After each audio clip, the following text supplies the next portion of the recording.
নিজের প্রতিষ্ঠিত আদালত মানে সেই আন্তর্জাতিক অপরাধ ট্রাইব্যুনাল এর রায়েই মৃত্যুদণ্ড পেয়েছেন সাবেক প্রধানমন্ত্রী শেখ হাসিনা। জুলাই গণ অভ্যুত্থানের সময় সংগঠিত মানবতা বিরোধী অপরাধের মামলায় পেয়েছেন সর্বোচ্চ সাজা। তবে এই মুহূর্তে ভারতে থাকার কারণে তাকে এর মুখোমুখি হতে হচ্ছে না। শেখ হাসিনাকে ফেরানোর ক্ষেত্রে অন্তর্বর্তীকালীন সরকার কি উদ্যোগ নিচ্ছে এবং এই মৃত্যুদণ্ড, এই রায়, এর রাজনৈতিক কনসিকুয়েন্স নিয়ে আমরা কথা বলার জন্য আজ আমাদের সঙ্গে পেয়েছি যুক্তরাজ্যের লন্ডনে বাংলাদেশ হাই কমিশনের প্রেস মিনিস্টার, আমার খুব প্রিয় সাংবাদিক জনাব আকবর হোসেন। জনাব আকবর হোসেন, আপনি আমাদের সঙ্গে লন্ডন থেকে যুক্ত হয়েছেন। আপনি আমাদের ধন্যবাদ এবং কৃতজ্ঞতা এবং শুভেচ্ছা জানবেন। অনেক ধন্যবাদ। জনাব আকবরের সঙ্গে আরও থাকছে জাতীয় নাগরিক পার্টি এনসিপির যুগ্ম আহ্বায়ক এবং দলটির নীতি ও গবেষণা শাখার প্রধান জনাব খালেদ সাইফুল্লাহ। জনাব খালেদ সাইফুল্লাহ, আপনিও আমাদের অনুষ্ঠানে প্রথমবারের মতো যুক্ত হয়েছেন। আপনি আমাদের শুভেচ্ছা, কৃতজ্ঞতা এবং ধন্যবাদ জানবেন। আমি একটু জনাব আকবর হোসেন আপনার কাছে জানতে চাইব যে আমরা দেখেছি যে মানে গতকালের রায়, মৃত্যুদণ্ড, শেখ হাসিনার মৃত্যুদণ্ড, আসাদুজ্জামান খান কামালের মৃত্যুদণ্ড, আরেকজনের আরেকটু কম সাজা 5 বছরের আইজিপির, তাতে আসার আগে আমি একটু জানতে চাইবো যে 32 নম্বর ধানমন্ডি 32 নম্বর যেটা বঙ্গবন্ধুর বাড়ি ছিল, সেটি ভাঙচুর এর আগে যখন হয়েছে সরকার সেটি ঠেকানোর কোনো রকম চেষ্টা দেয়নি। অনেক সরকারের শীর্ষ কর্মকর্তা একে জনরোষ বলেছিলেন।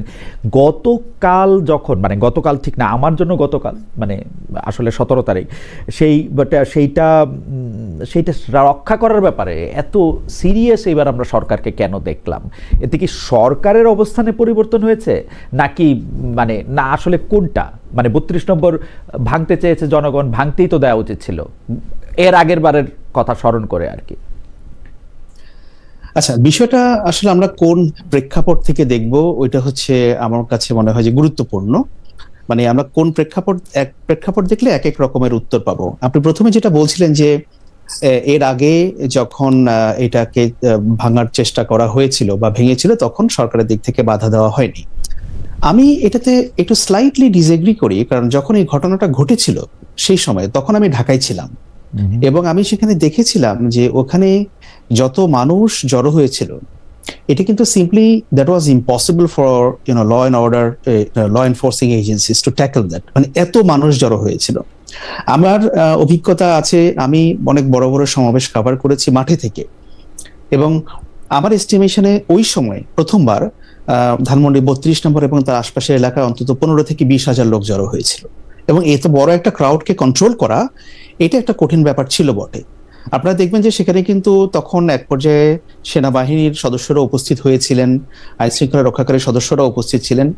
যাই হোক, ওটা ছিল একটা অভ্যুত্থান পরবর্তী সময়, ঠিক তার কয়েক মাস পরেই, 1 মাস পরেই সেই ব্যাপারটা ঘটে, এবং নাকি তার আগেই সেটা ঘটে। এখন মূল বিষয়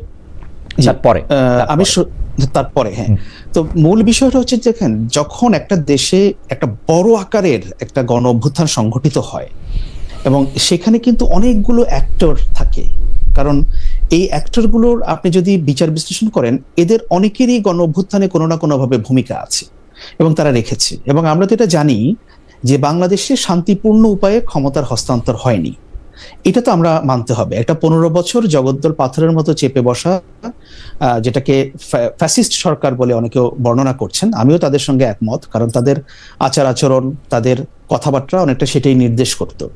তো সেই সরকারটা কিভাবে সরেছে? 1500-1600 মানুষের রক্তের ভিতর দিয়ে তাদেরকে সরাতে হয়েছে।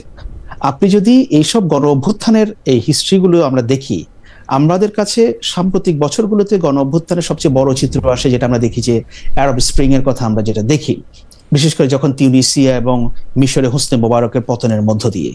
এরপরে তো আরো অনেক জায়গায় হয়েছে। এই বড় আকারের গণ অভ্যুত্থান যখন হয় তখন সোসাইটিতে একটা অস্থিরতা থাকে, একটা প্রতিশোধ, একটা ভেঞ্জেন্সের একটা ব্যাপার কিন্তু তৈরি হয়ে যায়। কারণ গত 16 বছর ধরে বহু মানুষ নানাভাবে নানা দিক থেকে ক্ষতিগ্রস্ত হয়েছে, তাদের একটা সম্মিলিত ক্ষোভ একটার উপরে এসে তৈরি হয়। এবং আপনি জানেন যে তখন বাংলাদেশের আইন শৃঙ্খলা রক্ষাকারী বাহিনী কিন্তু সেই অবস্থায় প্রিপেয়ার্ড ছিল না। বাংলাদেশের পুলিশ ফোর্স কার্যত ডিসঅ্যাপিয়ার্ড হয়ে গিয়েছিল, এই 5ই আগস্টের পরে, তাদেরকে কাজে ব্যাক করানো, কনফিডেন্স আনা, সেটা একটা বড় ধরনের কাজ ছিল। আপনি দেখতে পাচ্ছেন যে সেনাবাহিনীকে পরবর্তীতে সরকার ম্যাজিস্ট্রেসি পাওয়ার দিয়েছে। এখন এই সরকার যেহেতু 1 বছর অলরেডি অতিক্রান্ত করেছে, সো প্রশাসনে বলুন বা পুলিশে বলুন, যে জায়গাগুলো রাষ্ট্রের কাঠামোকে সাপোর্ট করে, সেই জায়গাটা একটা মোটামুটি একটা স্থিতিশীলতা এসেছে বলে আমার মনে হচ্ছে। সো প্রথম যেটা পারেনি, ওইটা যে একেবারে অনীহার কারণে পারেনি, ব্যাপারটা কিন্তু আমি ওইভাবেও দেখছি না। আর এখানে যে অবস্থার পরিবর্তন হয়েছে, ব্যাপারটা আমি সেভাবেও দেখছি না। আমি শুধু আপনাকে কয়েকটা জিনিস মনে করা দিতে চাই জনাব আকবর হোসেন। আপনি বলছেন যে যত মানুষ তখন জড়ো হয়েছিল, তত মানুষ যদি এবারও জড়ো হইতো, তাহলে সরকার এটার মধ্যে কোনো কিছু করতো না, যদি আপনি অ্যাপেল টু অ্যাপেল বলেন। না, আমি সেটা বলি না, আমি সেটা না, মানে ঘটনা যে 15-20 হাজার মানুষ জড়ো হয়েছিল দেখে সরকার ওই বাড়িটা ভাঙার ব্যাপারে বা রক্ষার ব্যাপারে কোনো উদ্যোগ তো নেই নাই। আমি আপনাকে মনে করাই দিই, আপনি আইন শৃঙ্খলা বাহিনীর আসার কথা বলছেন। আইন শৃঙ্খলা বাহিনী আসছে হচ্ছে অনেক পরে, এবং তারা একবারের জন্য কাউকে সেখান থেকে বিরত হইতে বলে না একটা নর্মাল সময়ের মধ্যে। সরকারের পক্ষ থেকে আপনি জানেন, সরকারের শীর্ষে যারা বসেছিল তারা বলছে যে কেন এটা এরকম হইতে হয়েছে, কেন এটা এরকম ভাঙতে হয়েছে। আপনি প্রতিশোধের কথা বলতেছিলেন, সেই প্রতিশোধ নেওয়ার যে সময়, সেই সময়ের সেটা অনেক পরে। এইবারও কিন্তু সেম জিনিস, কিন্তু সরকার যেটা করলো এইবার একদম জান পরাণ দিয়ে এটাকে একদম রক্ষা করতে চাইলো। তাহলে এটাকে আপনি সরকারের অবস্থার পরিবর্তন বলবেন না? আচ্ছা, না, সেটা আমি বলছি যে আমি বলেছি দুটো বিষয়। প্রথম কথা হচ্ছে যে এবারও যদি 15-20 হাজার লোক জড়ো হতো, এটা ভেঙে ফেলতো বা সরকার এটা বাধা দিত, ব্যাপারটা কিন্তু সেরকম না। আমি বলছি যে একটা অবস্থার পরিবর্তন হয়েছে। আমরা যে প্রেক্ষাপটে প্রথমটার কথা বলছি, আপনি দেখবেন যে 5ই আগস্টে, আপনি তো জানেন, এটা আমাদের চোখের সামনে দেখায়, বাংলাদেশের থানাগুলো খালি হয়ে গিয়েছিল, পুলিশ ফোর্সকে মোবিলাইজ করা যাচ্ছিল না। সেনাবাহিনীর সদস্যরা যখন রাস্তায় তারা ছিলেন, তারা গলদঘর্ম হচ্ছিলেন বিভিন্ন জায়গায় ল অ্যান্ড অর্ডারকে তারা মেনটেইন করতে। এবং এটা আমি কিন্তু ওই অর্থে প্রতিশোধের কথা বলছি না। আমি বলছি যে 16 বছরে যেহেতু অনেক মানুষ অনেকভাবে ক্ষতিগ্রস্ত হয়েছে, তাদের একটা ক্ষোভ তৈরি হয়। এখন দেখেন, it's a country of 180 million population, এবং এখানে কিন্তু 15-20 হাজার লোক একটা জায়গায় যখন জড়ো হয়ে যায়, তার আগে ঠিক 2 মাস আগে ঠিক আইন শৃঙ্খলা রক্ষাকারী বাহিনীর গুলিতে বাংলাদেশের শত শত মানুষ মারা গেছে। এখন একটা সরকারের অবস্থানটা কি? সরকারের অবস্থানটা দেখুন, আমরা যদি সরকারকে একটা হোলিস্টিক অ্যাপ্রোচে চিন্তা করি, যে সরকারটা পরিচালনা করছেন কে? প্রফেসর ইউনূসের নেতৃত্বে একটা ইন্টারিম গভর্নমেন্ট, তাদের কিছু একটা অ্যাডভাইজারি বোর্ড, মানে মন্ত্রিসভা আমরা যেটাকে বলি, সেটা আছেন। এখন তারা কিন্তু পলিসি নির্ধারণ করতে পারেন। এখন আপনি হয়তো কিছু উদ্ধৃতি আপনি দেবেন, আমি জানি কার কার উদ্ধৃতি আপনি দিবেন, সেটা আমি জানি। কিন্তু দেখেন, একটা সরকারের ভেতরে অনেক অ্যাক্টর থাকে। কেউ যখন একটা কথা সেটা বলে, সেটা কিন্তু ফুললি সেই গভর্নমেন্টের যে এন্ডোর্সমেন্ট, যদি সরকারের মুখপাত্র হিসেবে যদি বলে, না, সরকারের মুখপাত্র যদি বলেন যে তিনি হয়তো তার কোন একটা বিবেচনা থেকে বলেছেন, এখন সেটার কোন অর্থে তিনি বলেছেন, মানে আমি আমার ব্যাখ্যাটা দিলাম আর কি। কিন্তু আমি বলছি যে ধরুন, একটা সরকার, এটা তো একটা বাংলাদেশের মতো দেশে হিউজ একটা ব্যাপার না। আপনি দেখবেন যে অনেক সময় আমরা দেখি যে সরকারের ভেতরেও হয়তো ব্যাখ্যার দিক থেকে বা দৃষ্টিভঙ্গির দিক থেকে বা উপস্থাপনার দিক থেকে কথা হয়তো একই, কিন্তু উপস্থাপনার ব্যাপারটা হয়তো ভিন্ন হতে পারে।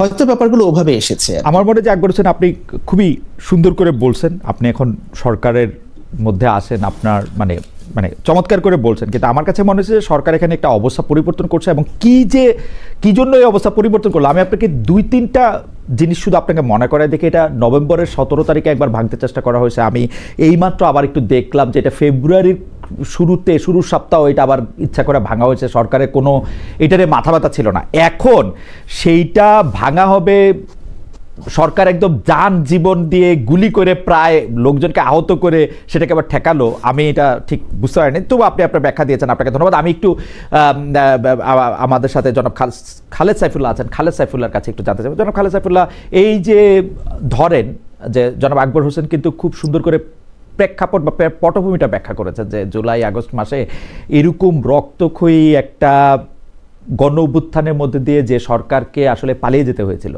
সেই সরকারের প্রতি মানুষের ক্ষোভ থাকবে, সেই সরকারের অন্য অনেক কিছুর প্রতি মানুষের মানে জিঘাংসাও থাকতে পারে। কিন্তু এই যে 32 নম্বর ভাঙা, সোহরাওয়ার্দী উদ্যানে গিয়ে মুরাল ভাঙা, এগুলির কিন্তু আবার একটা অন্য কনোটেশনও আছে। এনসিপির অবস্থানটা আসলে কি, মানে আপনার কাছে জানতে চাইছি, কারণ আপনি তো দলটির নীতি ও গবেষণা শাখার প্রধান। আপনারা কি এইটিকে সাপোর্ট করেন, যে আপনি মনে করেন যে হ্যাঁ এটি ঠিকই আছে? আমি কোনো ধরনের জাজমেন্টে যাইতেছি না, আমি আপনাদের অবস্থানটাই শুনতে চাইতেছি যে আপনারা আসলে এটাকে সাপোর্ট করেন কিনা বা আপনারা ভাঙতে গেছিলেন কিনা। আমি যখন ধানমন্ডি 32 যে রাতে ভাঙা হয় তখন জাতীয় নাগরিক পার্টি ছিল না, তখন ছিল জাতীয় নাগরিক কমিটি, প্রিকারসর ইনস্টিটিউশন ছিল। জাতীয় নাগরিক পার্টি গঠিত হয় ফেব্রুয়ারি 28 তারিখে। জাতীয় নাগরিক পার্টি এই ধানমন্ডি 32-এ এখন যে ভাঙার জন্য অনেকে গিয়েছিল ওইদিকে, এই কোন ধরনের এরকম একটা পরিস্থিতি সৃষ্টি হওয়া যেখানে মানুষ নিজের আইনটা নিজের হাতে নিয়ে নিচ্ছে মাস স্কেলে, যেখানে পাবলিক অর্ডারে একটা ডিস্টারবেন্স হবে, এরকম একটা কোনো কিছু জাতীয় নাগরিক পার্টি এনসিপি প্রমোট করে না। বাট আকবর ভাই এখানে ইম্পর্টেন্ট কথা তুলেছেন। ধরেন আপনার আপরাইজিং এর, আপনি যদি if you look at the history, যে জায়গাগুলোতে আপনি অভ্যুত্থান দেখেন বা রেভলিউশন দেখেন, ইট ডাজন্ট স্টার্ট যে সকালবেলা 9টার সময় একটা বেল দিয়ে শুরু হলো আমার অভ্যুত্থান, তারপরে রাতের বেলা 10টায় ডিনার করে তারপর এটা শেষ হলো। কোর্স অফ ইভেন্টস অনেক সময় ওইখান থেকে আমাদের কাছে বলে দেয় বা দেখায় দেয় যে অভ্যুত্থান বা তার পরবর্তী যে ইনস্টেবিলিটি, এইটা কতদিন চলে বা ওই রেসটা কতদিন মানুষের মধ্যে থাকে। তো এটা একটা গুরুত্বপূর্ণ কনসিডারেশন যে অভ্যুত্থানে আমার 5 তারিখে ইভেন্টটা ওইটার মাধ্যমে শেষ হয়ে যায়নি, তারপরে গভর্নমেন্টের ল অ্যান্ড অর্ডারটা কন্ট্রোল নিতে সময় লেগেছে, এবং এই সময়টাতে বাংলাদেশের জনগণ নানা জায়গা থেকে নানাভাবে সাহায্য করেছে। কিছু এলিমেন্ট ছিল যারা ওই সময়টাতে ল অ্যান্ড অর্ডার সিচুয়েশনটাকে ইমপ্রুভমেন্টে তাদের অ্যাকশনস গুলো সাহায্য করে নাই। বাট আমাদের এনসিপি থেকে what we have been very vocal about, এবং আমরা যেটা নিয়ে আলোচনা করছি যে আমাদের আইন শৃঙ্খলা পরিস্থিতিকে উন্নতি করতে হবে, দেশে একটা গণতান্ত্রিক যে প্রক্রিয়ার মাধ্যমে যে আমাদের নির্বাচন হতে হবে, এবং এটার মাধ্যমে আমাদেরকে নিয়মতান্ত্রিক ভাবে একটা স্টেবিলিটির দিকে যেতে হবে। আপনি আরেকটু পরিষ্কার করবেন যে আইন শৃঙ্খলার উন্নতি হতে হবে, এটা আমরা দেখতে পাচ্ছি, কিন্তু এনসিপি নেতৃবৃন্দকে আমরা অনেক সময় দেখতে পাই ভালোর জন্যই, মানে এটা নিয়ে আমার সাথেও অনেকবার কথা হয়েছে, অনেক কিছু ভালোর জন্যই, হয়তো রাষ্ট্রের ভালো করার জন্যই, কিন্তু আমরা আইন নিজের হাতে তুলে নিতে দেখি। এইটা কি আপনি ঠিক মনে করেন? আপনি উদাহরণ যদি দেন, উদাহরণ ছাড়া ডিফিকাল্ট কনভারসেশন, রাইট? আচ্ছা, আপনাকে উদাহরণ দিলে যে ধরেন এনসিপির নেতারা একজন উপদেষ্টার বাসা থেকে একটা পোষা প্রাণী নিয়ে জব করে খেয়ে ফেলতেছেন এবং বলতেছেন এটা তাকে জানানোর জন্য আমরা এটা করছি। এনসিপির নেতারা আপনাকে ধরেন রাস্তার কার্পেট তুলে ফেলতেছেন, বলতেছেন যে এটা আমরা বোঝানোর জন্য করতেছি। ধরেন এনসিপির নেতারা কোনো একটা স্কুলে ঢুকে, যখন এনসিপি হয় নাই তখন এটা আরও বেশি হয়েছে, প্রথম দিকে আরও বেশি হয়েছে, কোনো একটা কলেজে ঢুকে তার শিক্ষকের বাদে দিতে বলতেছেন। ধরেন এনসিপির নেতারা কোনো একটা জায়গা থেকে চিফ জুডিশিয়াল ম্যাজিস্ট্রেট চেঞ্জ করে দিচ্ছেন, বলতেছেন যে এটা তারা আওয়ামী লীগের নেতাদের জামিন দিয়ে দিচ্ছে, সেজন্য আমাদের বদলায় দিতে হবে।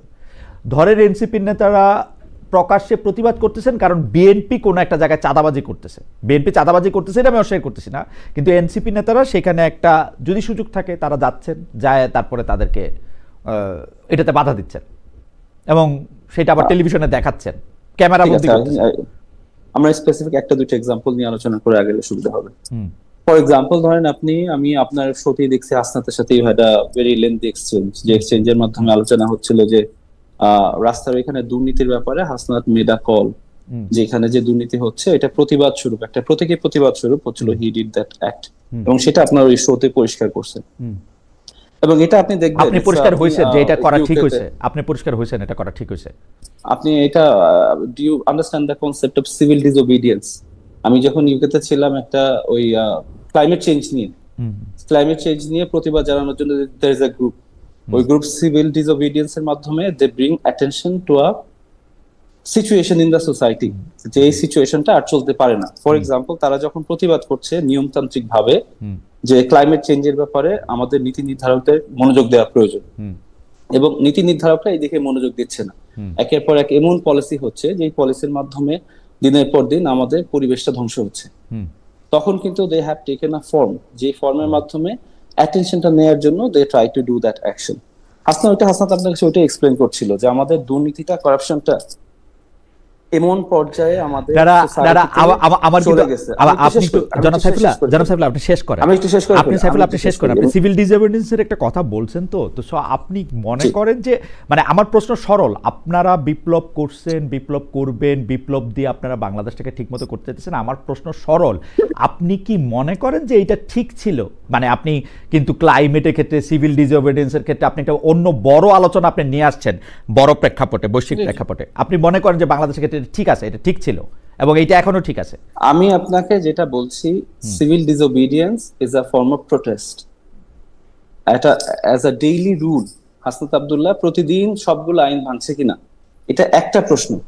আর একটা প্রশ্ন হচ্ছে আপনার দুর্নীতি আমাদের এতখানি গ্রাস করেছে, আমাদের রাস্তাঘাটগুলা যে তৈরি হচ্ছে সেই জায়গাগুলা দুর্নীতির কারণে সেই রাস্তাঘাট বানানোর পরে আপনি 10টা দিনও চলছে না, এবং এটা দিনের পর দিন চলছে, রাইট? এটা রাষ্ট্রকে আস্তে আস্তে ধ্বংসের দিকে নিচ্ছে, পাবলিক মানির ক্ষতি হচ্ছে। এবং এই জায়গায় এটা হাসনাত আব্দুল্লাহ কিন্তু প্রতিদিন যে এটা তোলার জন্য বলছে না, তোলার জন্য করছে না, it's a form of civil disobedience, যেটার মাধ্যমে সে প্রোটেস্ট করছে। It's a form of protest, এবং সেটা হিসাবে ইটস ফাইন। আপনি you would get plenty of examples across the world. না across the world কথা বলতেছেন যে আপনি মনে করতেছেন এটা ঠিক আছে, across the world তো আমি যে বললামই তাই। জি, আপনি এটা ঠিক আছে, স্পষ্ট করে বলুন এটা ঠিক আছে। জি, আমি আপনাকে স্পষ্ট করে আপনি জাস্ট এক কথাই নেবেন না, আমি কথাটা স্পষ্ট করছি। সিভিল ডিসঅবিডিয়েন্স প্রতীকী প্রোটেস্ট হিসাবে এটা তো ঠিক আছে। কে কোয়ালিফাইড এই প্রতীকী এটা করার জন্য? শুধু এনসিপি না আমরা সবাইও করতে পারবো? আপনি প্রতীকী প্রোটেস্টের যেটা সিভিল ডিসঅবিডিয়েন্স এবং প্রতীকী প্রোটেস্টার, এটা কনসেপ্টটা দেখলেই বুঝবেন। It's not calling for everyone two do that. আচ্ছা, এবং প্রত্যেকটা ক্ষেত্রে এটা হচ্ছে না। হাসনাত আব্দুল্লাহ কালকে যদি রেড লাইটটা ক্রস করে চলে যায়, রাইট, ওইটা একটা প্রতীকী প্রোটেস্ট। আমি জানবো কেমনে গেছে কিনা? আপনি তো পুলিশ না, আপনি কিভাবে জানবেন? আপনি দেশের পুলিশ জানবে, রাইট? আপনি কিভাবে জানবেন? তো সেই জন্য এই সিভিল ডিসঅবিডিয়েন্সটা এটা চলতে পারে, মানে আপনি মনে করতেছেন যে এটা করা উচিত বা এটা একটা ফর্ম অফ প্রোটেস্ট, এটা একটা হইতেই পারে? It's established principle, it's exercised across the world. আমি তো সেটাই বলছি, আমি জাস্ট মনে করছি না। Okay, I am giving up an established principle. Established principle, আমার মনে হয় যে আমি আশা করব যে আপনি আপনার কথা শুনতে পাচ্ছেন, এটা মানে আমার একটা আশা। আপনি যদি অন্য, আমার ধারণা যে আপনি আপনার কথা শুনতে পাচ্ছেন, আপনি শুনতে পাচ্ছি, আমার অডিয়েন্স শুনতে পাচ্ছে, তারা দেখতে পারবে, দে ক্যান ফ্যাক্ট চেক, আপনি ফ্যাক্ট চেক করে আপনার পোস্টে আবার লিখতে পারবেন। না, আমার পোস্টে লেখার দরকার নাই, আপনি আপনার কথা শুনতে পাচ্ছেন, এটা আমি আশা করতেছি। তাহলে আপনি অন্যান্য ঘটনাগুলিকে নিয়ে কি বলতে চান? যে ধরেন এই যে প্রটেস্টের একটা এস্টাবলিশ ফর্ম আপনি যেটা বলতেছেন, সেটা যদি আমরা করতে থাকি এটা আমাদের জন্য ঠিকঠাক হবে? মানে যেহেতু আপনি ইউএসএ তে কখনো দেখেন সিভিল ডিসঅবিডিয়েন্স প্রতীকী প্রোটেস্ট? আমি সিভিল ডিসঅবিডিয়েন্স দেখছি, সিভিল ডিসঅবিডিয়েন্স দেখি নাই, আমি তো সেরকম বলি না। আমি বলছি যে এটা বাংলাদেশের জন্য, আমি বাংলাদেশের জন্য এটা ঠিকঠাক আছে কিনা। ধরেন আপনিও করলেন, আমিও করলাম, আমরা সবাই মিলে করলাম, ঠিকঠাক নাকি শুধু আপনারা করলে ঠিকঠাক? মানে আমি সেইটা বুঝতে চাইছি। আপনার দিস ইজ দ্য মিসকনসেপশন। এই জায়গায় বাংলাদেশ কি প্রতিদিন মানুষ অভ্যুত্থান করবে? প্রতিদিন কি মানুষ যে রাস্তায় নেমে যে পুলিশের সামনে যে এরকম করে তর্ক করবে ডে টু ডে লাইফে? People wouldn't do that, right? মানুষ এটা করবে না। এখন আপনি এটা নিয়ে আমাকে বলতেছেন এনসিপি বা যারা হাসনাত আব্দুল্লাহ, নাহিদ ইসলাম, তারা যে গত বছরের জুলাই মাসে, অগস্ট মাসে রাস্তায় নেমে গিয়েছিল, পুলিশকে চ্যালেঞ্জ করেছে, তারা এটা কিভাবে করলো? How can they do that? এটা কি এখন তার মানে বাংলাদেশের যে কোনো মানুষ যে কোনো সময় প্রতিদিন এটা যে করতে পারবে? তার কি কোনো আইন মানবে না? তার সংবিধান কি মানবে না? আমি কিন্তু এই কথার উত্তর আপনার কাছে কি হবে? আমি বলি জনাব সাইফুল্লাহ, আমরা 15 বছরের একটা দুঃশাসন ঠেকাইতে আপনাদের নেতৃত্বে রাস্তায় আমরা এই আন্দোলনটা দেখছি, গণ অভ্যুত্থান দেখছি। আমাদের নেতৃত্বে না, ছাত্র জনতার, আমাদের মানে সবার নেতৃত্বেই ছিল আর কি। মানে সেইটা মানে আমাদের বলতেও পারবো না আমি, নাকি মানে আপনাদের বলতে পারবো? না, বলতে পারেন। তো সেইটার ক্ষেত্রে আমি শুধু এইটাই জানতে চাইতেছি, এটা কতদিন আর কন্টিনিউ করবে এই সিভিল ডিসঅবিডিয়েন্সটা? অনলি বিকজ আমরা একটা গণ অভ্যুত্থান করছি সেজন্য আমরা আইন নিজের হাতে তুলে নিতে পারবো? আমি আরো কয়েকটা উদাহরণ দিলাম আপনাকে। আমি দেখতে পাচ্ছি যে কোনো জায়গায় যে কোনো সময়, যেমন ধরেন বাংলাদেশের কারা বিচার করবে কারা বিচার করবে না, সেইটা একটা মবের মাধ্যমে ঠিক করা হচ্ছে। সেটাকে আবার মবও বলা যেতেছে না, সেটাকে বলা হইতেছে যে না এটা তো এখন এরকম। আমরা দেখব যে একটা বাহিনী সম্পর্কে একটা বলা হচ্ছে, আমরা দেখব যে উপদেষ্টার বাসা থেকে একটা পোষা প্রাণী নিয়ে খাইয়ে ফেলা হইতেছে।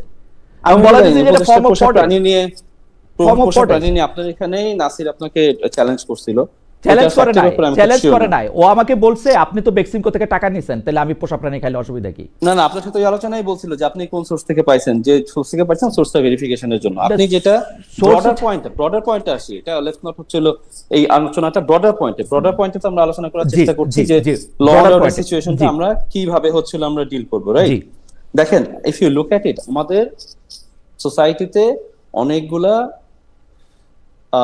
চর্চা আছে, অনেকগুলা আচার আচরণ আছে, যে আচার আচরণ গুলা আমাদের সোসাইটিকে একটা ভালো দিকে নিচ্ছে না। এখন এই জায়গায় আপনি এই জন্য দেখেন বিভিন্ন সময় আপনি যেটা দেখছেন এটাকে সিমটমটা হচ্ছে যে আপনার বিভিন্ন ধরনের অন্যায় আছে, অন্যায়ের আমরা কিভাবে প্রতিবাদ করব, অন্যায়টা আমরা কিভাবে সমাধান করার চেষ্টা করবো। You also look at the intention there, এবং সেটার উপরে ভিত্তি করে আপনি চেষ্টা করছেন অ্যাটেনশনটা ড্র করার জন্য এইখানে এই অন্যায়টা আমাদের থামাতে হবে। আপনি হাসনাত আব্দুল্লাহ যখন ওই ইভেন্টটা আপনি দেখছেন যে ওইখান থেকে রাস্তায় হচ্ছিল সুরকি তুলে ফেলার, ওইখানে is he doing that everyday? সে প্রতিদিন এটা করছে না, ওইটাতে অ্যাটেনশন আসছে, that problem has been solved. কিন্তু আমাদের কিন্তু বাংলাদেশে আরো অন্য জায়গায় এই প্রবলেমটা চলতেই আছে, রাইট? আমাদেরকে সবাইকে একসাথে করে মিডিয়ার কাজ করতে হবে। It's also failure of media, it's a failure of politicians. আমাদের যারা সাধারণ নাগরিক আছি আমরা প্রতিদিন এই জিনিসটাতে এনাফ হচ্ছিল, আমরা অ্যাটেনশনটা নিয়ে আসছি না। এই জন্য মাঝে মাঝে বিভিন্ন ক্ষেত্রে আমাদেরকে অ্যাটেনশন নিয়ে আসতে হয় about the problems that we see, social else যে জিনিসগুলো দেখছি সেই জিনিসগুলোকে অ্যাটেনশন নিয়ে আসা, সমাধান করার চেষ্টা করা। আমরা কিন্তু প্রতিবাদ বন্ধ করে দেওয়া চলবে না। প্রতিবাদ মাঝে মাঝে অভিনব কায়দায় হবে, যেটা আপনার অ্যাটেনশনটা এখানে নিয়ে আসতে পারে, মাঝে মাঝে ওইভাবে হবে না। ঠিক আছে, আমরা আপনাকে ধন্যবাদ দিই। আমরা একটু আবার যাই জনাব আকবর হোসেন আপনার কাছে। জনাব আকবর হোসেন, আন্তর্জাতিক মানবাধিকার সংগঠনগুলি মানে বেশিরভাগ ক্ষেত্রেই মৃত্যুদণ্ডের বিপক্ষে, কিন্তু সেইটার জন্য তারা একটা বাংলাদেশ আইনে যেহেতু মৃত্যুদণ্ড আছে তারা সেটার বিপক্ষে কথা বলবে, এটা অনেকটা স্বাভাবিক। কিন্তু আপনি দেখেছেন যে আন্তর্জাতিক মানবাধিকার সংস্থাগুলোর কোনোটি বা অনেকেই, আমি যদি অনেকগুলাই যদি আমি বলি যে বিচার এবং রায়ের স্বচ্ছতা নিয়ে প্রশ্ন তুলেছেন। এখন আপনি কি এই বিচার প্রক্রিয়া এবং রায়ের স্বচ্ছতা বিষয়ে কোনো ঝামেলা দেখেন না? মানে আপনি মনে করেন যে এটা ঠিকই আছে, এটা ইন্টারন্যাশনাল স্ট্যান্ডার্ডে এটা পাস করে? হ্যাঁ, আমি আসলে লিগ্যাল এক্সপার্ট নই, এটা আসলে যে আইনগত ব্যাপারটা ওটা নিয়ে আমি হয়তো অত খুঁটিনাটি বলতে পারবো না। বাট আমার কাছে যেটা আমি অবজারভেশন গুলো বলতে পারবো, যে যখন এই ট্রাইব্যুনালে এই বিচার কাজগুলো শুরু হয়, দেখুন এখানে দুটো বিষয়। প্রথম কথা হচ্ছে যে আপনি বলছেন বাংলাদেশে মৃত্যুদণ্ড আছে সর্বোচ্চ শাস্তি হিসাবে, এটা বাংলাদেশের ল। সুতরাং আদালত কোন ধরনের রায় দিবে সেটা আদালতের এখতিয়ার। আদালত যেটা মনে করেছে আদালত সেই রায়টুকু তারা দিয়েছেন, এটা হচ্ছে প্রথম বিষয়। দ্বিতীয় বিষয় হচ্ছে যে ইন্টারন্যাশনাল হিউম্যান রাইটস অর্গানাইজেশন যারা আছে তারা কিছু প্রশ্ন তুলেছে বলে আপনি বলছেন। ইন্টারন্যাশনাল হিউম্যান রাইটস অর্গানাইজেশন গুলো তারা সেই প্রশ্ন কে কিভাবে তুলেছে আমি কয়েকটা দেখেছি। এখন প্রশ্ন হচ্ছে যে বিচারের এখানে যে ব্যাপারটা ঘটেছে যে 5ই অগস্টের পরে এই মামলাগুলো দায়ের হওয়া, এরপর এগুলোর চার্জ ফ্রেম হওয়া, এগুলোর শুনানি হওয়া, বিচার কাজ হওয়া, একটা দ্রুত গতিতে সেটা গেছে। কারণ হচ্ছে যে এই বিচার নিয়ে বাংলাদেশের মানুষের একটা প্রত্যাশা ছিল, কারণ এতগুলো মানুষ মারা গেছে এবং এটার কোনো বিচার হবে না, এটা কেউই এক্সপেক্ট করে না। এটা ইন্টারন্যাশনাল হিউম্যান রাইটস অর্গানাইজেশন গুলো এক্সপেক্ট করে না। আপনি দেখবেন যে জাতিসংঘ মানবাধিকার বিষয়ক কমিশন তারা কিন্তু অলরেডি বলেছে যে এই বিচারের মাধ্যমে এটার যারা ভিকটিম, হ্যাঁ, তাদের জন্য একটা গুরুত্বপূর্ণ বিষয় এটা হয়েছে এই বিচারের মাধ্যমে। এখন প্রশ্ন দেখেন, যে কোনো প্রশ্ন বিচার নিয়ে আপনি প্রশ্ন তুলতে চাইলে প্রশ্ন তুলতে পারবেন। এখন ব্যাপারটা হচ্ছে যে সেটা কতটা অ্যাকসেপ্টেবল। এখন সেই অ্যাকসেপ্টেবিলিটির তর্কটা আমরা কিভাবে করব? যেমন আমরা যদি মানবতা বিরোধী অপরাধের যে বিচারগুলো দেখি ইন্টারন্যাশনাল স্ট্যান্ডার্ডে, যেগুলো দ্য হেগে অনুষ্ঠিত হয়, বা অনেক সময় দেখুন রুয়ান্ডায় স্পেশাল ট্রাইব্যুনাল হয়েছে, সিয়েরা লিওনের ক্ষেত্রে হয়েছে, বিভিন্ন জায়গায় হয়েছে এগুলো, কিন্তু সেগুলো কিভাবে পরিচালিত হয়েছে? প্রফেসর ইউনূসের সরকার, এই ইন্টারিম গভর্নমেন্ট, তারা কিন্তু এই বিচার প্রক্রিয়াটাকে ওপেন করে দিয়েছে। এই বিচারটাকে, এটা কিন্তু কোনো ক্লোজ ডোর মানে বিচার প্রক্রিয়া এখানে ছিল না, সবাই এটা অবজার্ভ করতে পেরেছে। এখন সেই অবজারভেশন গুলো দৃষ্টিভঙ্গি এক একজনের এক এক রকম হতে পারে। আর এই গণ অভ্যুত্থানের যে হত্যাকাণ্ড যেগুলো হয়েছে, মানবাধিকার লঙ্ঘন যেটা ব্যাপকভাবে হয়েছে, এটার ডিজিটাল যে এভিডেন্স, এটা এতই ব্যাপক এবং এটা এতই রিসেন্ট যে এটা প্রমাণ করার জন্য খুব বেশি গলদঘর্ম হতে হবে না। আমরা যদি একটা উদাহরণ দিয়ে দিই, যে সুপেরিয়র রেসপন্সিবিলিটি হিসেবে আমরা যেটা দেখি, যেটা শেখ হাসিনার যে নির্দেশ দেওয়া, যেটা BBC তার ইনভেস্টিগেশনের মাধ্যমে সেটাকে তারা ভেরিফাই করে তারা বলেছিল যে এটা শেখ হাসিনারই কণ্ঠ এবং সেটাকে অথরাইজ করেছে। এবং আমি বিবিসিতে 19-20 বছর কাজ করেছি এবং আমার কাছে আমি যতটুকু দেখেছি যে বিবিসি একদম এই ধরনের বিষয়, যেগুলো হাইলি কন্টেনশিয়াস বিষয়, যে একজন ব্যক্তি সম্পর্কে তারা একটা বিষয় বলছে যে কিনা একসময় সাবেক সরকার প্রধান ছিল, তারা নিশ্চিত না হয়ে ফরেনসিক এভিডেন্স না নিয়ে সেগুলোকে ক্রস চেকিং না করে এটা তারা বলবে না, এটা তারা বলতো না। এবং এই বিচার 5ই আগস্টে কি ঘটে গেছে সেটা কিন্তু UN এর যে হিউম্যান রাইটস কাউন্সিলের রিপোর্টেও সেটা আছে। সুতরাং এতগুলো এভিডেন্স যেহেতু পাশাপাশি আছে, সেগুলো থাকার পরে আদালত সেগুলোকে বিবেচনায় নিয়ে যে রায় দিয়েছে, সেটার স্বচ্ছতার ক্ষেত্রে ব্যত্যয় কোথায় ঘটেছে এটা ঠিক আইনগত অত খুঁটিনাটি বিষয় আমার জানা নেই। কিন্তু আপনি যদি আমাকে বলেন বা যে আপনি কি মনে করেন যে আপনি এটাকে স্বচ্ছভাবে দেখছেন কিনা, অফকোর্স আমি সেটা স্বচ্ছভাবে দেখছি। কারণ যেখানে আপনি অনেক এভিডেন্স খোঁজার দরকার নেই, বাংলাদেশে শত শত মানুষ মারা গেছে, এটা তো সত্যি, এবং শেখ হাসিনা একটা নির্দেশ দিয়েছিল, এটাও সত্যি। যদি এই দুইটা বিষয় আমরা বিবেচনা নেই, তাহলে তো আদালত যেটা রায় দিয়েছেন সেটা আদালত তার মতো করে রায় দিয়েছেন। বাট হ্যাঁ, আদালতের রায়কে বাংলাদেশের মানুষ ওয়েলকাম জানাচ্ছে, আমি সেটাই দেখছি। সুপিরিয়র অথরিটি কথা আপনি যেটি বলছিলেন, যে আমরা কিন্তু ঢাকা বা চট্টগ্রামের মতো বড় শহরের পুলিশের বড় কর্মকর্তাদের দেখছি যে যদি আইন শৃঙ্খলা পরিস্থিতি এরকম হয়, তারাও তখন মানে বড় ধরনের বা যেটাকে বলা হচ্ছে লেথাল ওয়েপন তারা ব্যবহার করবেন, ওরকম একটা ঘোষণা তারা দিচ্ছেন, ঢাকার কমিশনার, তার আগে চট্টগ্রামের কমিশনার। তো সেই ক্ষেত্রে যদি এরকম কোনো ঘটনা ঘটে, তাহলে কি এটা সুপিরিয়র অথরিটি হিসেবে ডক্টর মোহাম্মদ ইউনূস বা জনাব স্বরাষ্ট্র উপদেষ্টা জাহাঙ্গীর, তারা কি এটার জন্য দায়ী থাকবেন? আপনার কাছে কি মনে হয়? খালেদ ভাই, এটার কনটেক্সটটা কিন্তু অ্যাবসলিউটলি আমি জানি কনটেক্সটটা ডিফারেন্ট, কারণ জুলাই অগাস্ট মাসই শেখ হাসিনার একমাত্র অপরাধ নয়, তিনি 15 বছর ধরে ক্রমাগত অপরাধ করে এসেছেন, গুম করছেন, খুন করছেন, তারপরে হচ্ছে যে বেআইনিভাবে বিভিন্ন মামলা করে তার রাজনৈতিক প্রতিপক্ষকে দমন করার চেষ্টা করছেন। এটা কিন্তু তার একক বা এক মাস অপরাধ না। আমার শুধু প্রশ্ন, এই ক্ষেত্রে সুপিরিয়র যে রেসপন্সিবিলিটি, সেই সুপিরিয়র রেসপন্সিবিলিটি এই সুপেরিয়র রেসপন্সিবিলিটির ব্যাপারটা তখনই আসে, সরকার প্রধান হলেই যে আপনার উপর সুপেরিয়র রেসপন্সিবিলিটি চলে আসবে ব্যাপারটা তা না। কিন্তু এই কিলিং গুলোকে আপনি অথরাইজ করছেন কিনা, আপনি কি সেটা অথরাইজ করছেন? আমরা শেখ হাসিনাকে কি শুনেছি বলতে যে হ্যাঁ হেলিকপ্টার থেকে গুলি করো, এইটা করো, হ্যাঁ ওইখান থেকে সরিয়ে দাও। আপনি যখন কিলিং কে অথরাইজ করছেন, সেটা তখন সুপেরিয়র রেসপন্সিবিলিটির ভেতরে পড়বে। আর আপনি as a head of the state or head of the government, যে ফরম্যাটে আমরা বলি না কেন, যদি আপনি সেটাকে অথরাইজ না করেন, আপনি যদি সেই নির্দেশনা না দিয়ে থাকেন, যদি কোনো অফিসার তার নিজের বাড়াবাড়ি স্বরূপ সেটা করে থাকে, বা সেখানে তার অতি কোনো উৎসাহ থাকে, বা সেখানে তার কোনো ভূমিকা থাকে, এটা অ্যাবসলিউটলি তার উপরেই বর্তাবে। কিন্তু এটা দেখতে হবে যে ওই কথাগুলোর কারণে বা ওই অ্যাক্টিভিটির কারণে ক্রমাগত ব্যাপারগুলো ঘটছে কিনা এবং রাষ্ট্র সেখানে নীরব ভূমিকা পালন করছে কিনা। That it comes to superior responsibility. আমরা তো এখনো ডক্টর মোহাম্মদ ইউনূসের ফোন শুনি নাই। এটা তো হইতে পারে যে ডক্টর মোহাম্মদ ইউনূস যখন চলে যাবেন তখন কোনো একটা ফোন তার আবিষ্কার হবে, যেটার মধ্যে থেকে হচ্ছে যে আমরা তো এখন ডক্টর মোহাম্মদ ইউনূসের ফোনে আমাদের এখন অ্যাক্সেস নাই। এখন যেমন শেখ হাসিনার ফোনে আমাদের অ্যাক্সেস আছে, ডক্টর মোহাম্মদ ইউনূসের ফোনে তো অ্যাক্সেস নাই। আমি শুধু আমার কেসটা আপনার কাছে রাখার জন্যই করতেছি, যে আপনি যে বললেন এন্ডোর্স করতেছি কিছু, আমরা জানবো না। হ্যাঁ আমি বলি খালেদ ভাই, এখানে দুটো বিষয়, একটা হচ্ছে কি হইলে কি হইতে পারতো, এটা হচ্ছে একটা বিষয়, আমরা সেদিকে না যাই। ওকে। আর দ্বিতীয় কথা হচ্ছে যে আমরা যখন পলিটিক্যাল অ্যানালিসিস করি, সেখানে কিন্তু কিছু অ্যানেকডোটাল এভিডেন্স কে আমরা বিবেচনায় নেই। আপনি হয়তো এটা সরাসরি এভিডেন্স না, বা আইনের ক্ষেত্রেও কিন্তু এটা হয়, খালেদ সাইফুল্লাহ আরো ভালো ব্যাখ্যা করতে পারবেন। কিছু অ্যানেকডোটাল এভিডেন্স বলা হয় যে আপনি ডট গুলোকে কানেক্ট করবেন, যে আপনি এই কাজ করেছেন, এই কাজ করেছেন, এই কাজ করেছেন, সো এই 3টা কাজের কারণে আপনার এই কাজটা হয়েছে। সরাসরি আপনি ওই কাজটা করেননি, আপনি ওই 3টা কাজ চারপাশে করেছেন বলে আপনার 4 নম্বর কাজটা ঘটেছে। সো আমরা যদি সেই অ্যানেকডোটাল এভিডেন্স গুলো দেখি, তাহলে কি এখনো পর্যন্ত ফোন কলস লিক হোক বা না হোক, আপনি বলছেন যে কি হইলে কি হইতে পারি, তো সেটাকে আমরা বিবেচনা না দিয়ে অ্যানেকডোটাল এভিডেন্স কি সে কথা বলে? ওকে।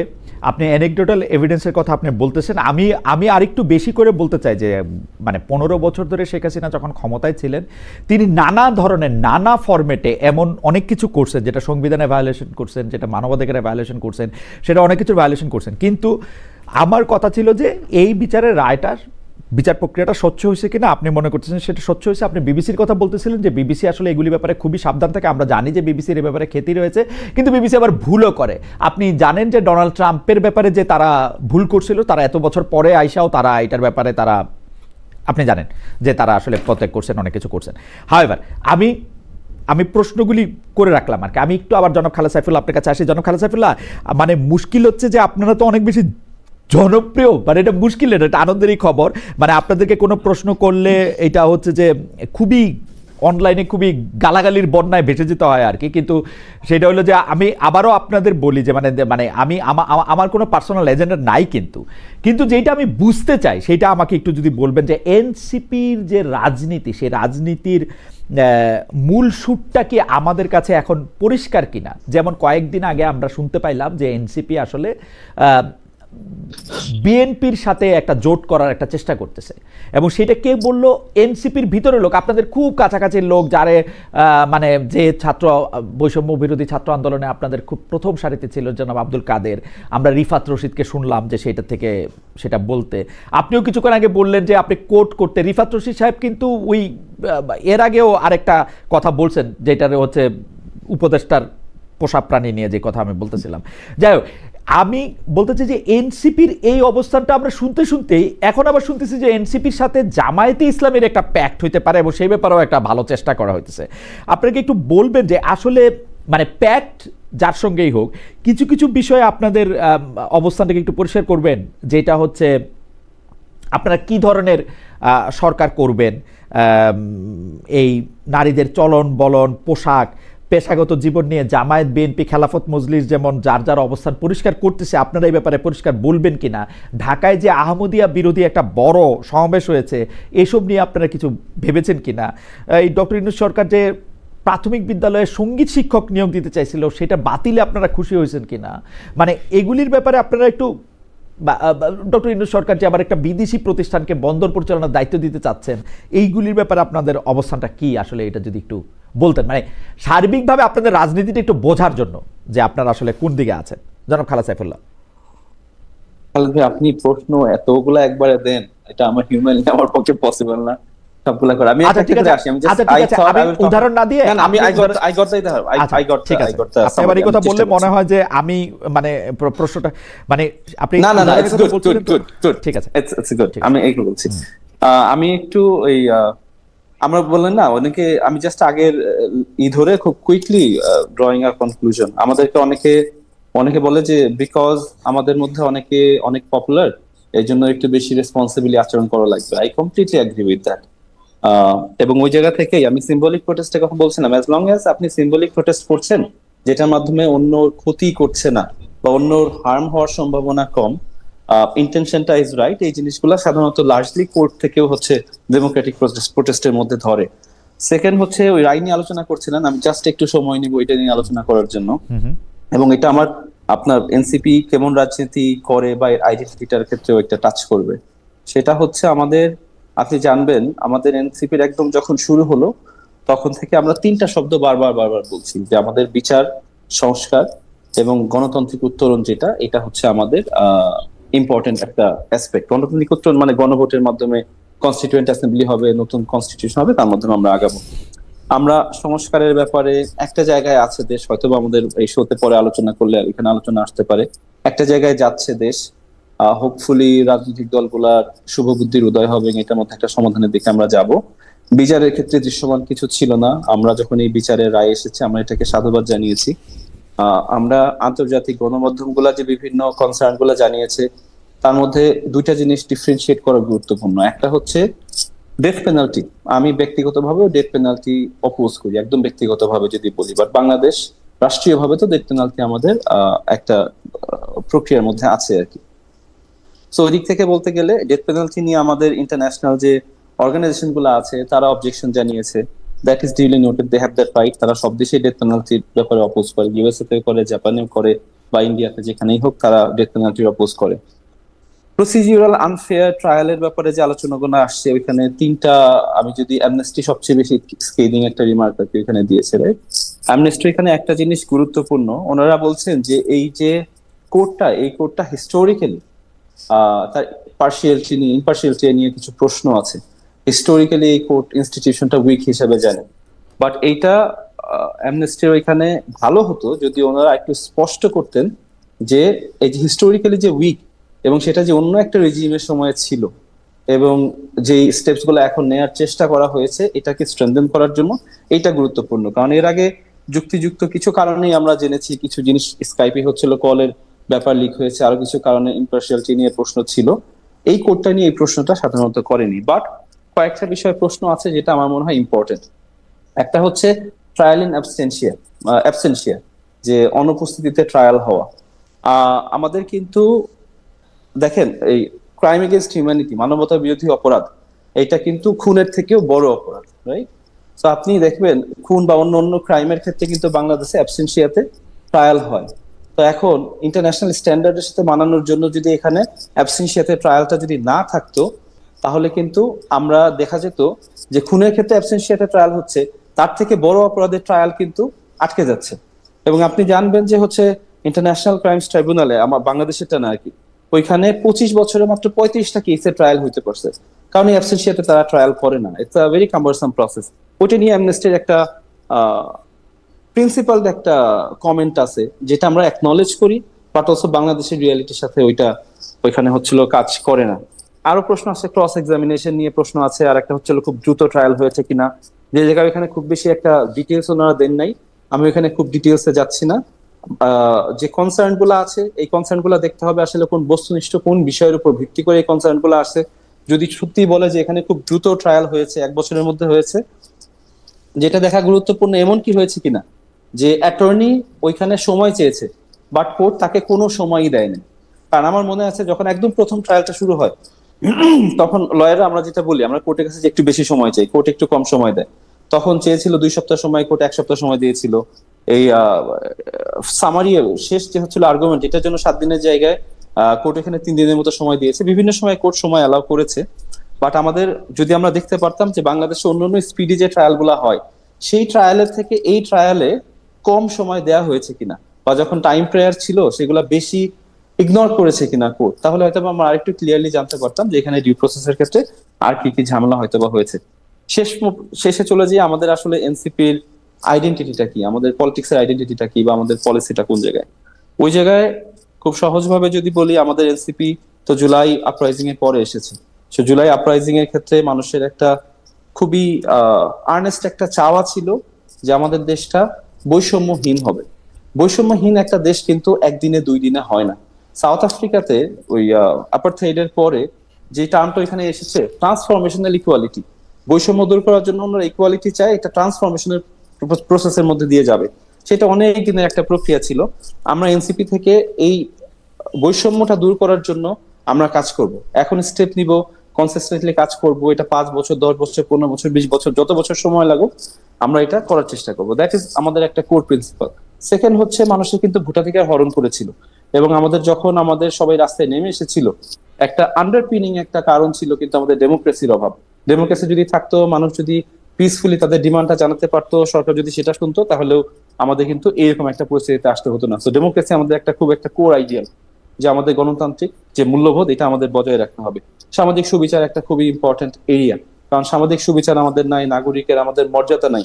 একটা নাগরিক যখন একটা সরকারি অফিসে যাচ্ছে, একটা কোনো একটা সুবিধার কোনো একটা সেবার জন্য, তাদেরকে এমন ভাবে ট্রিট করা হচ্ছে যে তারা মর্যাদাকর তখন ফিল করে না অনেক সময়। এটা আমাদের কালচারের অংশ হয়ে গিয়েছে। তো এটা আস্তে আস্তে ডিসমেন্টল করা, এটা হচ্ছে একটা ইম্পর্টেন্ট জায়গা। ইকোনমিক ইকুয়ালিটির কথা চিন্তা ভাবনা করা, কনস্টিটিউশনালি যে আমাদের একনায়কতন্ত্র আছে সেটাকে ডিসমেন্টল করা, আমাদের কোর আইডিয়ালিজম গুলো, যে জিনিসগুলো আমাদেরকে ভাবায়, আমরা চিন্তা করি, আলোচনা করি, আমরা যেটা নিয়ে কর্মসূচি দিই, সেটা এটার মধ্যে মোটামুটি অন্তর্ভুক্ত। আমরা উঠান বৈঠকে যে আলোচনা করি। আমি অনেকক্ষণ কথা বলছি, খুব কুইকলি বলে, আপনি নারী অধিকারের কথা বলছিলেন আর কি। নারী অধিকারের ক্ষেত্রে আমাদের পার্টি থেকে ইটস ভেরি ক্লিয়ার। আপনি দেখবেন যে পলিসি পজিশনস গুলাতে আমরা কোন পজিশনস গুলা নিচ্ছি। আমরা যখনই হলো এই ঐক্যমত্য কমিশনে যখন আলোচনা হলো, নারীদের পার্লামেন্টে কেমন প্রতিনিধিত্ব থাকবে, ওইখানে আমাদের পার্টি আমরা সবচেয়ে বেশি রোবাস্ট ভাবে আর্গু করেছি যে নারীদের জনাব সাইফুল্লাহ, আমার যদি একটু উদাহরণ দিতে দেন, আমি একটু উদাহরণ দিই। যেমন জামায়াতের পক্ষ থেকে বলা হলো যে মেয়েরা 5 ঘন্টা কাজ করলেই সমান টাকা পাবে, তো বা মেয়েদেরকে কাজ করার ক্ষেত্রে একটু নিরুৎসাহিতই করা হলো, বা ধরেন অন্য একটা পার্টি এরকম করে বলল যে আমরা চাই যে বাংলাদেশে শারিয়া প্রতিষ্ঠিত হোক। এই ক্ষেত্রে আপনাদের অবস্থান আসলে কি থাকে? ধরেন আহমদিয়ারা বিরাট একটা সভা করলো, যেখানের মধ্যে থেকে তাদের মৃত্যুদণ্ড দাবি করা হলো, অমুসলিম ঘোষণা করা হলো, তাদের সাথে কোনো সম্পর্ক, এইসব ক্ষেত্রে আপনাদের মানে অবস্থানটা আসলে কি হবে? এইটা কি পরিষ্কার?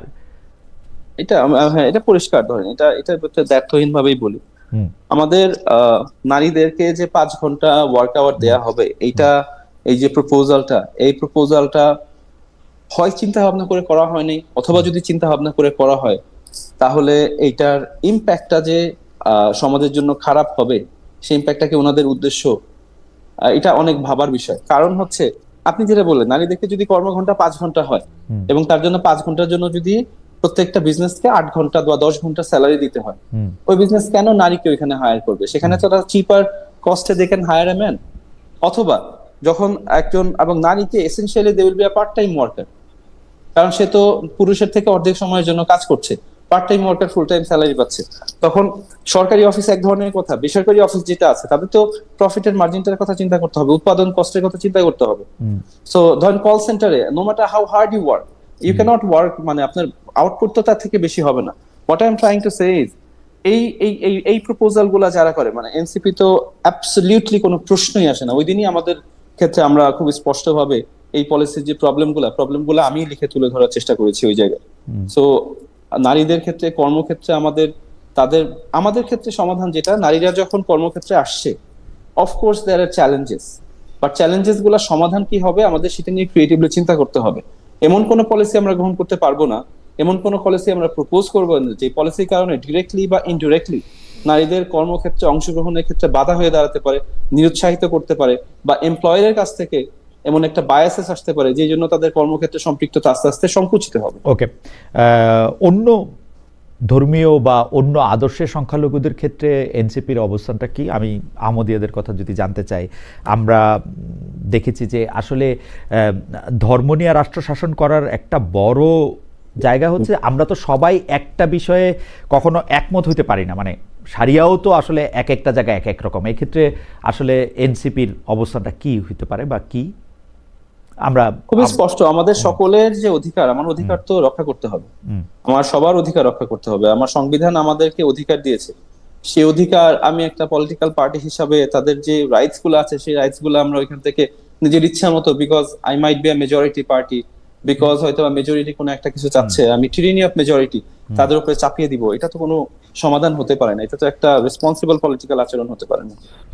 ওকে, সেই ক্ষেত্রে কি আপনারা এরকম ঘটনা যখন ঘটছে তখন কি আপনারা দল থেকে তার নিন্দা করতেছেন বা বাধা দিতেছেন, এরকম কি হইতেছে? যেমন আপনাদের উপর তো অনেক বেশি প্রত্যাশা থাকে, কিন্তু সেই প্রত্যাশার ক্ষেত্রে একটা সমালোচনা আপনাদের প্রতি যে আপনারা আসলে বেশিরভাগ মানুষ যেটা চাইতেছেন বা বেশিরভাগ মানুষ যেটা মনে করতেছেন, যেটাকে অনেকে আবার একটু আপনাদেরকে নিন্দা করে জনতুষ্টিমূলক আচরণ বলেন, সেইটা কি করতে চান নাকি আসলে ন্যায় ভিত্তিক একটা অবস্থান নিতে চান? আপনি এতক্ষণ আমার যেটা শুনলেন এটা কি জনতুষ্টির জন্য বললাম নাকি যেটা রাইটস এর জন্য বললাম? বিকজ এটা তো মানুষের অধিকার তো আমি কেড়ে নিতে পারি না। আমরা রাজনীতি করছি, আমি আপনাকে বললাম না আমাদের যে উদ্দেশ্য, আমাদের নাগরিকের অধিকার হরণ করা হচ্ছিল, এই জন্য মানুষ রাস্তায় নেমে আসছে তার অধিকার রক্ষা করার জন্য। এখন অধিকার রক্ষা করাই আমাদের পলিটিক্স। এখন এখানে আমি 10 জনের অধিকার রক্ষা করলাম, বাকি 2 জনের অধিকার আমি কেড়ে নিলাম, তাহলে তো এটা হলো না। ওকে, আপনাকে ধন্যবাদ জনাব খালেদ সাইফুল্লাহ। আমি একটু জনাব আকবর হোসেনের কাছে আসতে চাই যে জনাব আকবর হোসেন, আমি 2-3 দিন আগে জনাব নুরুল কবির ভাইকে শুনতেছিলাম যে আমাদের শ্রদ্ধেয় সাংবাদিক বড় ভাই, উনি বলতেছেন যে উপদেষ্টা মাহফুজ আলম যিনি আছেন তাকে আসলে প্রধান উপদেষ্টার পক্ষ থেকে পদত্যাগ করতে বলা হয়েছিল, তাকে এখন একরকমভাবে কাজই দেওয়া হচ্ছে না, একটা 4 সদস্যের একটা বড় উপদেষ্টা কমিটি করা হয়েছে, তথ্য মন্ত্রণালয় কীভাবে চলবে। এর সবটা কারণ হচ্ছে যে উনি জামায়াতের বিপক্ষে একটা অবস্থান নিয়েছিলেন। আপনার কি এই বিষয়ে কিছু জানা আছে? মানে আপনিও কি এরকম ফিল করতেছেন যে তাকে আসলে জামায়াতের বিরুদ্ধে অবস্থান নেয়ার জন্য জনাব মাহফুজ আলমকে কর্নার করা হয়েছে? না, উনি ডে টু ডে অ্যাক্টিভিটির সঙ্গে উনি কখনোই সম্পৃক্ত নন। কারণ আমাদের যে কাজগুলো হয়ে থাকে বিদেশের বিভিন্ন মিশনগুলোতে, যেখানে প্রেস উইং আছে, অনেক মিশনেই আছে, বাট যেখানে আপনার রেগুলার সার্ভিসের বাইরে থেকে যাদেরকে নিয়োগ করা হয় চুক্তিভিত্তিক, যেমন দিল্লি, লন্ডন এবং ওয়াশিংটন। তো আমি আমার অন্য যারা সহকর্মী আছেন ওয়াশিংটনে এবং দিল্লিতে, আমি তাদের সঙ্গে I am regular in touch, এবং আমিও তাদের কাছ থেকে কখনো শুনিনি যে ওনারা কোনো প্রতিবন্ধকতার মুখে পড়ছেন বা তাদের কোনো অ্যাডমিনিস্ট্রেটিভ কোনো সমস্যা হচ্ছে। আর মিশনগুলোতে নর্মালি যেটা হয়, সাধারণত প্রেস উইংটা কিন্তু খুব সমন্বয় করে কাজ করে with the high commissioner and ambassador. কারণ ওইখানে যা কিছু ঘটছে সেই মিশনের কর্মকাণ্ড তুলে ধরা, সেখানকার অবস্থানটা কি হবে, মূলত প্রেস উইং এবং ফরেন মিনিস্ট্রির যে হাই কমিশনার বা অ্যাম্বাসেডর আছেন, ডিপ্লোম্যাটিক উইং, তাদের সঙ্গে কাজ করে। মানে নিয়োগটা হয়ে যাওয়ার পর তথ্য মন্ত্রণালয়ের সঙ্গে কোনো ডে টু ডে অ্যাক্টিভিটি কিংবা পলিসি ডিসিশনে তথ্য মন্ত্রণালয়ের সঙ্গে সেই রকম কোনো বড় ধরনের সম্পৃক্ততা থাকে না। হ্যাঁ, যদি বাজেটের প্রসঙ্গ আসে যে কাজটা আমরা করতে চাই, এটার জন্য বাজেটের প্রয়োজন আছে, তো সেটা তো সেভাবে বাজেট অ্যানুয়ালি দেওয়া হয়, সেভাবে করা যায়, কিন্তু it's not an everyday affair. মানে জনাব মাহফুজ আলমের সঙ্গে যদি এরকম কিছু, যেটা নুরুল কবির ভাই বলছিলেন, যে এরকম কিছু যদি হয়েও থাকে যে তাকে আসলে পদত্যাগ করতে বলা হয়েছিল বা তাকে আসলে কাজকর্ম করতে দেওয়া হচ্ছে না, এটা হয়েও থাকলো, আপনার ডে টু ডে অ্যাক্টিভিটিতে সেটা বোঝার কোনো কারণ নাই? একদমই না, একদমই না, এটা আসলে বোঝার কারণও নেই। আচ্ছা আচ্ছা, আপনি এই শেখ হাসিনার বিরুদ্ধে মৃত্যুদণ্ডের রায় হওয়ার পরে আপনাকে কি ব্রিটিশ গণমাধ্যম আপনার কাছে অ্যাপ্রোচ করেছিলেন যে সরকারের আপনার মন্তব্যের জন্য বা অ্যাম্বাসেডারের মন্তব্যের জন্য বা সরকারের মন্তব্যের জন্য বা এরকম কোনো কিছুর জন্য কি আপনাকে ব্রিটিশ গণমাধ্যম কোনো, যেটাকে আমরা আসলে রেগুলার টেলিভিশন বা নিউজ পেপার যে কয়টা ব্রডশিট বা ট্যাবলেট আছে? জি, আমি বুঝতে পেরেছি। আপনি দেখবেন যে এই রায়টা কিন্তু শুধু ব্রিটিশ গণমাধ্যম না, ওয়ার্ল্ডের একদম সব যে ইন্টারন্যাশনাল মিডিয়াগুলো যা আছে সব জায়গায় কিন্তু এটা বড় করে এটাকে কভার করা হয়েছে। এবং এই রায়কে কেন্দ্র করে কিন্তু ব্রিটিশ গণমাধ্যমের আগ্রহটা আরো আগে থেকেই ছিল। তো নর্মালি ওনারা যেটা করেন যে যখন এটা ডে টু, ধরেন এটা যখন মানে রেগুলার ইভেন্ট থাকে, মানে এটা ব্রেকিং নিউজ থাকে, তখন তো ওনারা সব পক্ষের বক্তব্য ইজিলি পেয়ে যাচ্ছেন। আর যদি কোনো সেখানে স্পেশাল কোনো কারো বক্তব্যের প্রয়োজন হয়, হয়তো তাদের করেসপন্ডেন্ট এখানে নেই, তখন যখন আমাদের সঙ্গে বিশেষ করে আমার সঙ্গে যখন যোগাযোগ করা হয়, আমার মূল কাজটা হচ্ছে ওনাদেরকে ফ্যাসিলিটেট করা, যাতে করে ওনারা খুব কুইকলি কানেক্ট করতে পারেন বাংলাদেশের সংশ্লিষ্ট ব্যক্তিদের সঙ্গে। তো সেটা আমরা করে থাকি। এবং এখানে খালেদ ভাই, আপনাকে আরেকটা বিষয় আমি জানিয়ে রাখি, সেটা হচ্ছে যে আপনি হয়তো জানবেন যে বাংলাদেশে 2024 সাল পর্যন্ত প্রায় 8 থেকে 10 বছর বিদেশি সাংবাদিকদের জন্য, মানবাধিকার কর্মীদের জন্য ভিসা প্রদান নিষিদ্ধ ছিল, অলমোস্ট নিষিদ্ধ ছিল। মানে সরকারের সঙ্গে নেগোশিয়েট করে, মানে আমি এটার সাথে একটু যুক্ত করি, আমিও যেহেতু ডয়েচে ভেলেতে ছিলাম, অনেক জার্মান বন্ধুরা আমাকে বলতেন যে বাংলাদেশে ভিসা পাওয়া এখন পৃথিবীর যে কোনো দেশের বা মানবাধিকার কর্মীরা বন্ধুরা বলতেন, এবং সিলেক্টিভ মানবাধিকার কর্মীরা আসলে ভিসা পেতেন, মানে যারা আসলে মানে 5 দিন পরে ফ্লাইটে উঠলে হবে না, আমি যদি তাকে 5 দিনের জন্য ভিসা করাই, সেক্ষেত্রে আমাদের পলিসিটা হচ্ছে আমরা ইমিডিয়েটলি তাদেরকে ভিসা করব। কারণ আমরা চাই, দেখেন আমি যেহেতু সাংবাদিক ছিলাম, আমার কাছে মনে হয় যে সাংবাদিকদের আটকে রেখে কোনো লাভ হয় না, কোনো লাভ নাই আর কি। আমারও তাই মনে হয়, কারণ শেখ হাসিনা সাংবাদিককে অনেক আটকে রাখলেও ওই রূপপুরের বালিশ, স্বর্ণের চুরি, তারপরে আরো বিভিন্ন রকম দুর্নীতির খবর, এস আলম, এগুলি প্রত্যেকটা কিন্তু তার আমলেও বাইর হয়েছে, মানে নানা ধরনের চাপে থাকলেও দেশের থেকে দেশের সাংবাদিকরাই বাইর করছে, মানে নানা ধরনের নানা কিছু। জনাব আকবর, আপনারও নিশ্চয়ই এগুলি মনে থাকবে। আচ্ছা, আমি একটু জনাব খালেদ সাইফুল্লাহ আপনার কাছে আসি। আমি দুঃখিত যে আমার প্রশ্নটার প্রেক্ষিত বড় হওয়ার কারণে মানে আপনার মানে আমি একটু গুচ্ছ প্রশ্ন করি, যেটার মধ্যে হচ্ছে একটা একটা করে যদি আপনি একটু জবাব দেন। গুচ্ছ প্রশ্ন নাম্বার 1, হচ্ছে আহমদিয়া বিরোধী বড় সমাবেশ ঢাকায় এনসিপি সমর্থন করেছে কি করে নাই, এটা আপনি পুরোপুরি মানে উত্তরটা আপনি দিয়েছেন কিনা? মানে আমাদের থেকে কেউ যায়নি, আমাদের থেকে কেউ যায়নি। আপনাদের থেকে কেউ যায় নাই সেই সমাবেশে, কিন্তু আপনারা সেটাকে নিন্দাও জানান নাই, সমর্থনও করেন নাই, মানে এরকম একটা অবস্থান ছিল আপনাদের, তাই তো? আমাদের থেকে কেউ যায় নাই, আমরা তো সমর্থন করলে এখানে চলে যেতাম। সমর্থন করলে আপনারা যাইতেন। ডক্টর ইউনূস সরকার প্রাথমিক বিদ্যালয়ে যে সঙ্গীত শিক্ষক নিয়োগটা যে আবার বাতিল করছেন, এইটা নিয়ে এনসিপির কি অবস্থান? কোনটা স্যার আবার বলেন? সরকারি প্রাথমিক বিদ্যালয়ে বলা হয়েছিল যে ডক্টর ইউনূস সরকার একটা উদ্যোগ নিয়েছিলেন যে বাধ্যতামূলকভাবে বা মানে প্রাথমিক বিদ্যালয়গুলিতে সঙ্গীতের শিক্ষক নিয়োগ দেওয়া হবে, সেইটার ক্ষেত্রে জানি না। আচ্ছা, এটা নিয়ে আপনার জানা নাই। আচ্ছা, ওকে। বিদেশি প্রতিষ্ঠানকে বন্দর পরিচালনার দায়িত্ব নিয়ে বিএনপি বা অন্যান্য দলগুলি অনেক একটা এর বিরুদ্ধে একটা অবস্থান নিয়েছিল, আপনাদের অবস্থানটা তত পরিষ্কার না আর কি। আমার মনে হয় বিদেশি, আমরা কনস্টিটিউশনের ওই ক্ষেত্রে যখন অ্যামেন্ডমেন্ট হচ্ছিল তখন আমরা যে পজিশনটা রেকমেন্ড করছিলাম যে আমাদের বিদেশিদের সাথে যে কোনো চুক্তি পার্লামেন্টের মাধ্যমে পাস করা প্রয়োজন। Of course there could be some exception, যেখানে আপনার ন্যাশনাল সিকিউরিটি কনসার্ন থাকতে পারে বা বিষয় থাকতে পারে যেটা হয়তো পার্লামেন্টে আপনি খোলামেলা ভাবে আলোচনা করবেন না, বাট সেক্ষেত্রে কিন্তু পার্লামেন্টে একটা প্রতিনিধি দল থাকতে পারে ক্রস পার্টি থেকে, যেটার মাধ্যমে ওইটা ভেট হবে বা যাদের মাধ্যমে এটা যেতে পারে। আমাদের মানে এই প্রিন্সিপালটা আমি জাস্ট দিচ্ছি, প্রিন্সিপালটা আমাদের হচ্ছে, আমাদের এর আগে গত 16 বছর বা তার আগে আমরা এমন এক্সাম্পল দেখেছি যে দেশের স্বার্থের থেকে বিদেশের স্বার্থকে কিছু ক্ষেত্রে প্রাধান্য দেওয়া হয়েছে, কারণ তারা অন্য জায়গা থেকে হয়তো পলিটিক্যাল কিছু বেনিফিট পেতে পারে, এবং এই জিনিসগুলা কিন্তু আমাদের জন্য একটা বাস্তবিক একটা সমস্যা। এবং এর জন্য আমাদের যেটা প্রয়োজন, this is not a comment on the interim government, এটা একটা জেনারেল কমেন্ট যে আমাদের বিদেশের সাথে আমরা যে চুক্তিগুলা করছি দে মাস্ট রিফ্লেক্ট বাংলাদেশের ইন্টারেস্ট।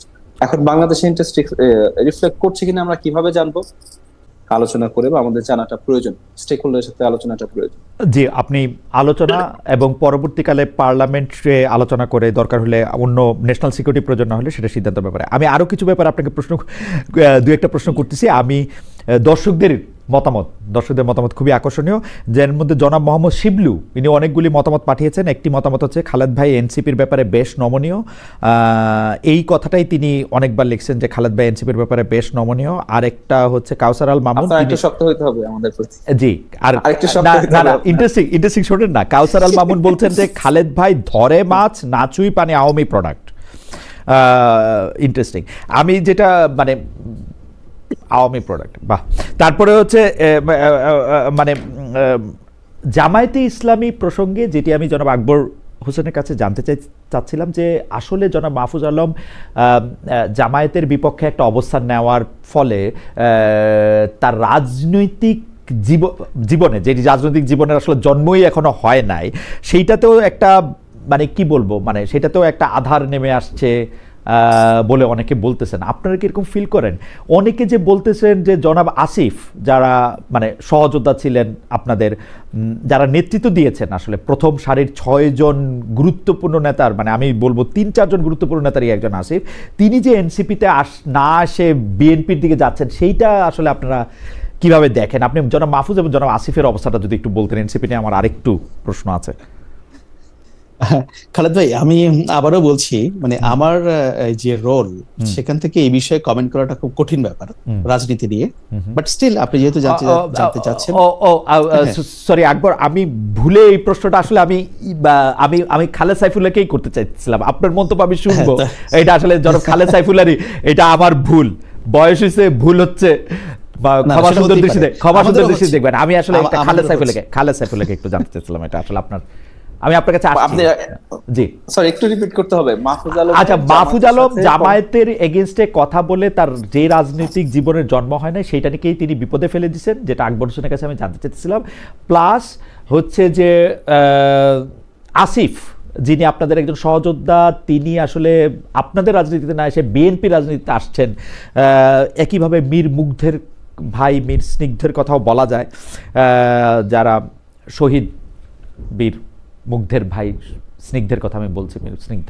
তো আপনাদের এইটাকে আপনারা আসলে কিভাবে দেখেন যে এনসিপির রাজনীতি উনাদের যদি আকর্ষণ না করতে পারে, তাহলে আমাদের ভবিষ্যৎ আমরা কোথায় দেখতে পাচ্ছি? এগুলো তো কোনোটাই তো মাহফুজ আলম নিজে বলে নাই বা আসিফ মাহমুদ নিজে বলে নাই। আরেকটা যে এক্সাম্পল বললেন ওইটা, হ্যাঁ ওটা সে আলোচনা করেছে। আমাদের ব্যাপারে আমাদের নীতিটা হচ্ছে একদম খুব কনসেন্ট্রেট করা যে আমাদের অর্গানাইজেশনটা ডেভেলপ করা। কারণ আপনি দেখবেন আমাদের অর্গানাইজেশনটা তো শুরু হয়েছে ফেব্রুয়ারি 28 তারিখে। আমাদের জন্মের এই 1 বছরের মধ্যে আমাদের একটা ন্যাশনাল ইলেকশন ফেস করতে হবে। সো এই জায়গায় ন্যাশনাল ইলেকশন নিয়ে চিন্তা করা, সেটা নিয়ে কাজ করা, পার্টি গোছানো, কমিটি দেয়া, সারা বাংলাদেশে নিজেদের গঠনতন্ত্র তৈরি করা, ম্যানিফেস্টো তৈরি করা, পার্টি পলিসি ঠিক করা, মানে it's a really really busy atmosphere. এখানে বসে বসে যে বিভিন্ন গসিপ বিভিন্ন সময় তো আসে, ধরেন আপনি একটু আগে বললেন না, একবার বলে আমরা জামাতে চলে যাচ্ছি, একবার চলে যাচ্ছে আমরা, আসলে কি আসলে ঘটনা কি আসলে ঘটনা কি? কারণ হচ্ছে যে কারণ আমাদের তো কিছু না, ধরেন যে কোনো কিছুই আপনাদের পার্টি থেকেই কিন্তু আসলে আপনাদের পার্টির গুরুত্বপূর্ণ লোকেরাই কিন্তু এটা আলোচনা করতেছেন। আমরা তো আর কোত্থেকে জানবো, মানে আপনারা বললে আমরা জানি আর কি। বলা ছাড়াও অনেক জায়গায় হয়। প্রথম আলোর এর আগে একটা নিউজ নিয়ে আমাদের পার্টি থেকে একটা স্টেটমেন্ট দিয়েছে। অনেক সময় এই নিউজগুলো আবার রাজনীতি আছে, এই নিউজগুলো অনেক সময় একটা দলকে একদিকে ঠেলে দেয়, আবার অনেক সময় পাবলিক পালস দেখানোর চেষ্টা করে, আবার এটার মাধ্যমে পত্রিকাটার রিপোর্টে আমার কিন্তু খুব ভালো লাগছিল যে পত্রিকার রিপোর্টটা নিয়ে আপনারা যে মানে আপনাদের পক্ষ থেকে জনাব মতিউর রহমানকেও আসলে এনসিপির টিকিট নিতে বলা হয়েছিল, পরে আবার আপনাদের দলের মধ্যে থেকেই কিন্তু লোকে বলছে যে আপনারা রাত্রে গিয়ে ওখানে বসে থাকতেছেন বিএনপির সাথে সিট ভাগাভাগি করতে। দেখুন, হাই কমিশনের সঙ্গে যোগাযোগটা তো হচ্ছে মূলত যদি কোনো কনসুলার সেবার প্রসঙ্গ আসে সেখানে ওইটা আসতে পারে, সেটা যে বাংলাদেশের যে কোনো নাগরিকের জন্যই সেটা একটা অধিকারও বটে। এখন জনাব তারেক রহমান তিনি বাংলাদেশে আসছেন কিনা বা কবে আসবেন এই সম্পর্কিত কোনো তথ্য আমার কাছে অন্তত নেই, কারণ আমি আসলে খুবই মধ্যম সারির একজন সরকারি কর্মকর্তা। কারণ উপরের দিকে কি ঘটে বা ঘটছে সেটা অনেক সময় আমার পর্যন্ত ট্রাভেল ডাউন করে না বা আমি জানতেও পারি না।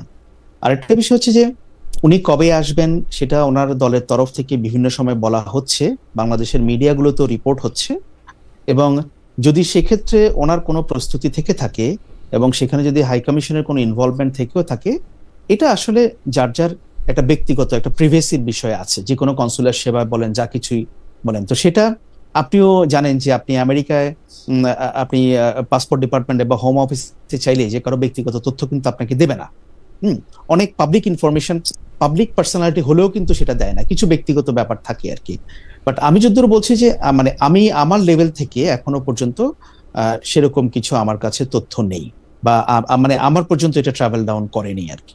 ওকে, এই শেখ হাসিনার বিরুদ্ধে দেয়া যে রায়, সে রায়ের কয়েকদিন আগে থেকে আমরা দেখছি যে একের পর এক আন্তর্জাতিক গণমাধ্যমে, কিন্তু আমি আসলে আপনার কাছে একটু জানতে চাইবো যে এই আন্তর্জাতিক গণমাধ্যম মানে রয়টার্স, ইন্ডিপেন্ডেন্ট ইউকে এবং এএফপি দিয়ে বোধহয় একটা গুচ্ছ এদের শুরু, যে সেটা হচ্ছে যে শেখ হাসিনার সাক্ষাৎকার প্রকাশিত হয়েছে। প্রধান উপদেষ্টা প্রেস সচিব যিনি আছেন শফিক ভাই, আমাদের বড় ভাই, তিনি অভিযোগ করেছেন যে আওয়ামী লীগ ও হাসিনার কাছ থেকে বিপুল টাকা খরচ করে এগুলি ব্যবস্থা করা হচ্ছে। এইটা নিয়ে একটু আপনার মতামত জানতে চাই। যেমন ধরেন, আমি একটু বলে রাখি যে আমিও বলছিলাম যে আমি শেখ হাসিনার ইন্টারভিউ করতে চাই, এটা যদি দেশের মানে শেখ হাসিনা ইন্টারভিউ করতে চাই, এবং আমি এটাও বলছিলাম যে কোন সাংবাদিক আসলে শেখ হাসিনা ইন্টারভিউ করতে চাইবে না। আওয়ামী লীগের লোকজন আবার এইটাকে রিপোর্ট করলো কোনো সাংবাদিক চাইবে না। এখন যত জায়গায় যত শেখ হাসিনা ইন্টারভিউ ছাপা হয়, তখন আমাকে বলা হয় যে ছাপরি ইউটিউবার খালেদ তুই এবার কি করবি, শেখ হাসিনা তো ইন্টারভিউ দিয়ে দিল। হাওয়েভার আমি যেটা জানতে চাই যে এর জন্য আসলে অনেক টাকা খরচ করতে হচ্ছে কিনা, আপনার কাছে কি মনে হয়? এবং আমি আরেকটা জিনিস জানতে চাইবো যে রয়টার্স, এএফপি এবং ইউকের যেটা প্রথম ইন্টারভিউ আমি যেটা দেখতেছিলাম, সেটার মধ্যে আমি দেখতেছিলাম যে উনাকে কিছু লিখিত প্রশ্ন পাঠানো হয়েছে ইমেলে, আবার সেই লিখিত প্রশ্নের তিনি কিছু লিখিত জবাব দিয়েছেন। এখন আমি আপনি দুজনই সাংবাদিক, মানে আপনি কিছুদিন সাংবাদিকতার জন্য বিরতিতে আছেন, আমি এখনো আসি বলে দাবি করি।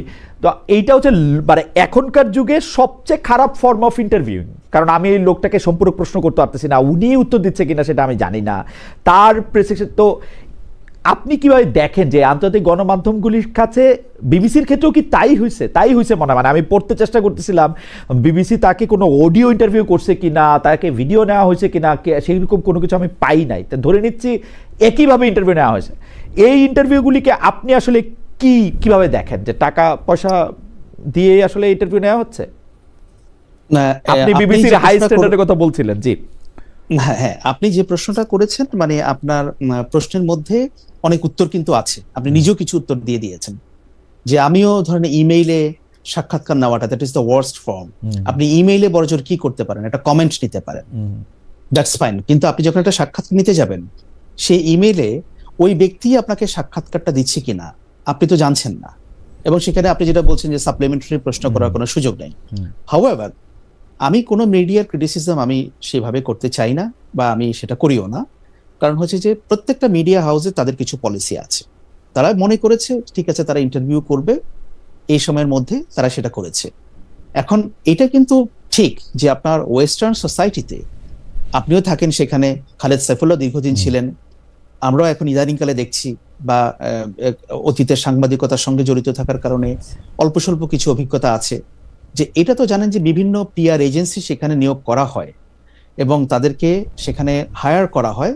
আসলে কাজটা থাকেই হচ্ছে তারা বিভিন্ন মিডিয়া আউটলেটকে তারা অ্যাপ্রোচ করবে। আকবর, এই প্রশ্নটা আসলে আপনারই করা যায়। ধরেন বিবিসি, রয়টার্সের মতো, এএফপি, এমনকি ইন্ডিপেন্ডেন্ট যেটা ইংল্যান্ড থেকে বাইর হয়, ওদেরকে কি আপনি আসলে ঠিক পয়সা দিয়া এরকম একটা সাংবাদিক মানে এটা করতে পারবেন? মানে প্রেস সচিব যেটা বলতেছেন, এইটা কি আসলে সম্ভব?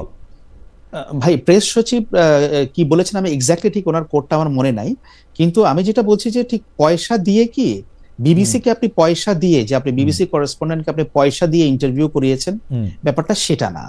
যারা নিজেদের প্রচার প্রচারণা চায় অনেক ক্ষেত্রে, বিশেষ করে যারা পলিটিক্যালি ব্যাকট্র্যাক থাকে বিভিন্ন সময়ে, এটা শুধু বাংলাদেশে না, পৃথিবীর অন্যান্য দেশে পিআর এজেন্সিগুলো কাজ করে তাদের সঙ্গে মিডিয়া হাউসগুলো একটু যোগাযোগ করিয়ে দিতে। এবং আপনি ব্রিটেনে যে সমস্ত পিআর এজেন্সি আছে, ইভেন আপনার আমেরিকাতেও যে সমস্ত পিআর এজেন্সি আছে, দেখবেন অধিকাংশ পিআর এজেন্সি কিন্তু পরিচালনা করেন তারা কিন্তু সাবেক সাংবাদিক।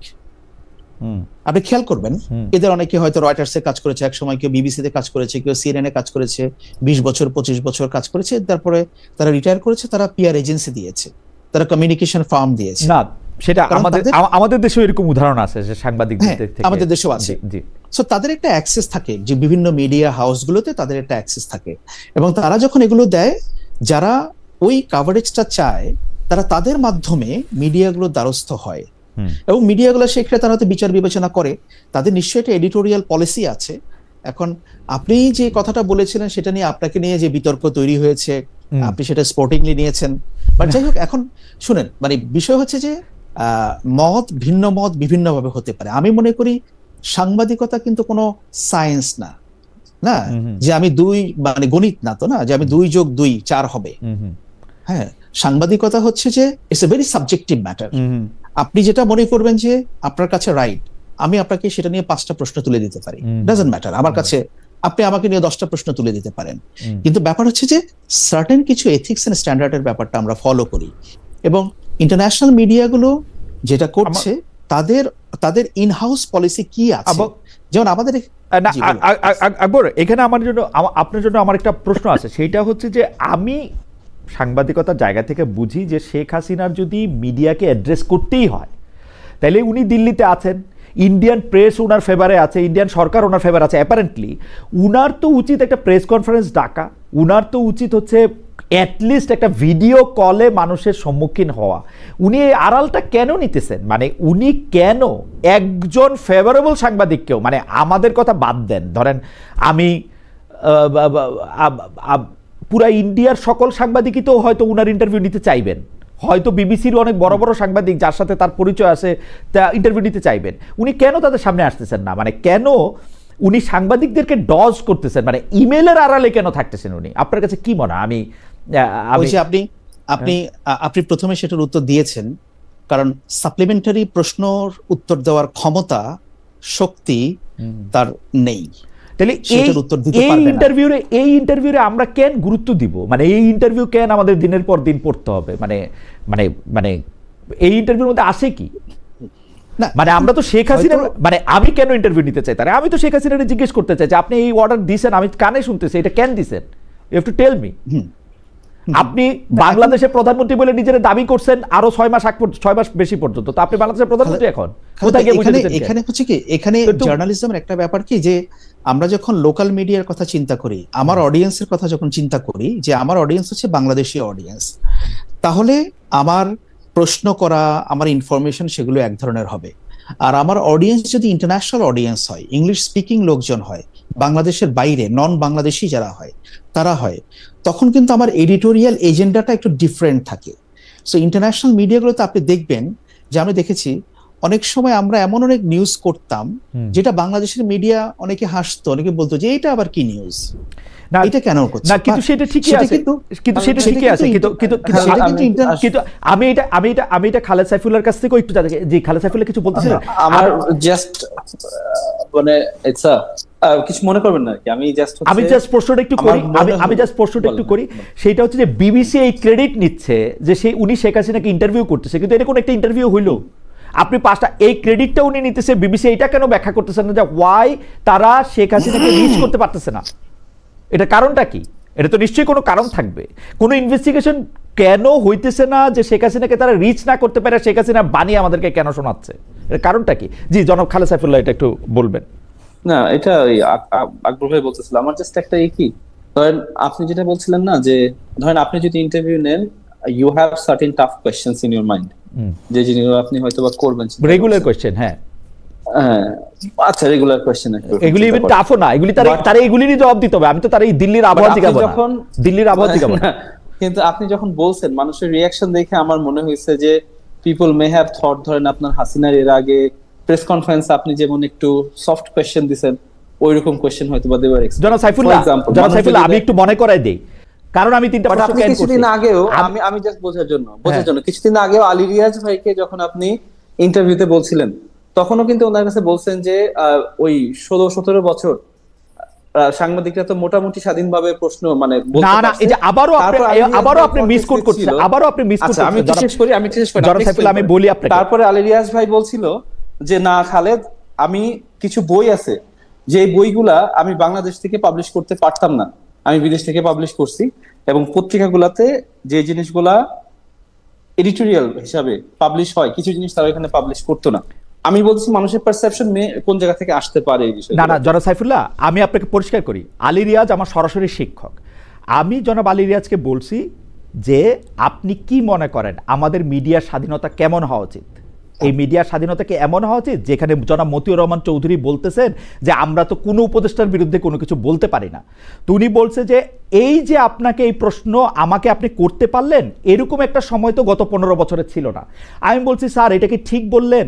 গত 15 বছরেও তো আমরা শেখ হাসিনার বিরুদ্ধে ইতস্তত বিক্ষিপ্ত রিপোর্ট দেখছি, কিন্তু স্যার আমরা কিন্তু দেখছি রূপপুরের বালিশ নেওয়া কথা, আমরা কিন্তু দেখছি সোনার চোরাচালানির কথা, আমরা যত কিছু শেখ হাসিনার এগেস্টে জানি সেটা কিন্তু মিডিয়ার এগেস্টেই জানি। উনি আমাকে কি বললেন জানেন? উনি আমাকে বললেন আপনার কথা কিন্তু ফেসিবাদের পক্ষে চলে যাচ্ছে। আমি দেখছি, আমি ওইটা ইন্টারভিউতে দেখছি। এখন আপনি আবার এটা আমাকে কোট করতেছেন। প্রবলেম হচ্ছে ওটুক জায়গা কাইটে আমাকে শিখানো হয়েছে সাংবাদিকতা, সেটা উনি বলতেছেন। প্রফেসর আলী রিয়াজ আমার শিক্ষক বটে, কিন্তু সাংবাদিকতা উনার চেয়ে আমি বেশি দিন করছি।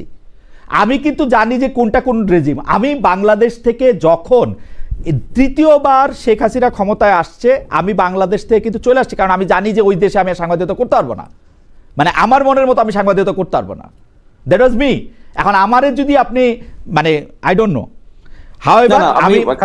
মানে ঘটনা হচ্ছে কি পাবলিক পারসেপশন বলে কোনো কিছু নাই, কিছু পারসেপশন আপনারা উৎপাদন করেন। যেমন আমি বলি, আমি বললাম সাবেক প্রধানমন্ত্রী শেখ হাসিনা ইন্টারভিউ আমি নিতে চাই, সঙ্গে সঙ্গে তাকে সাবেক প্রধানমন্ত্রী কেন বললাম, খুনি কেন বললাম না?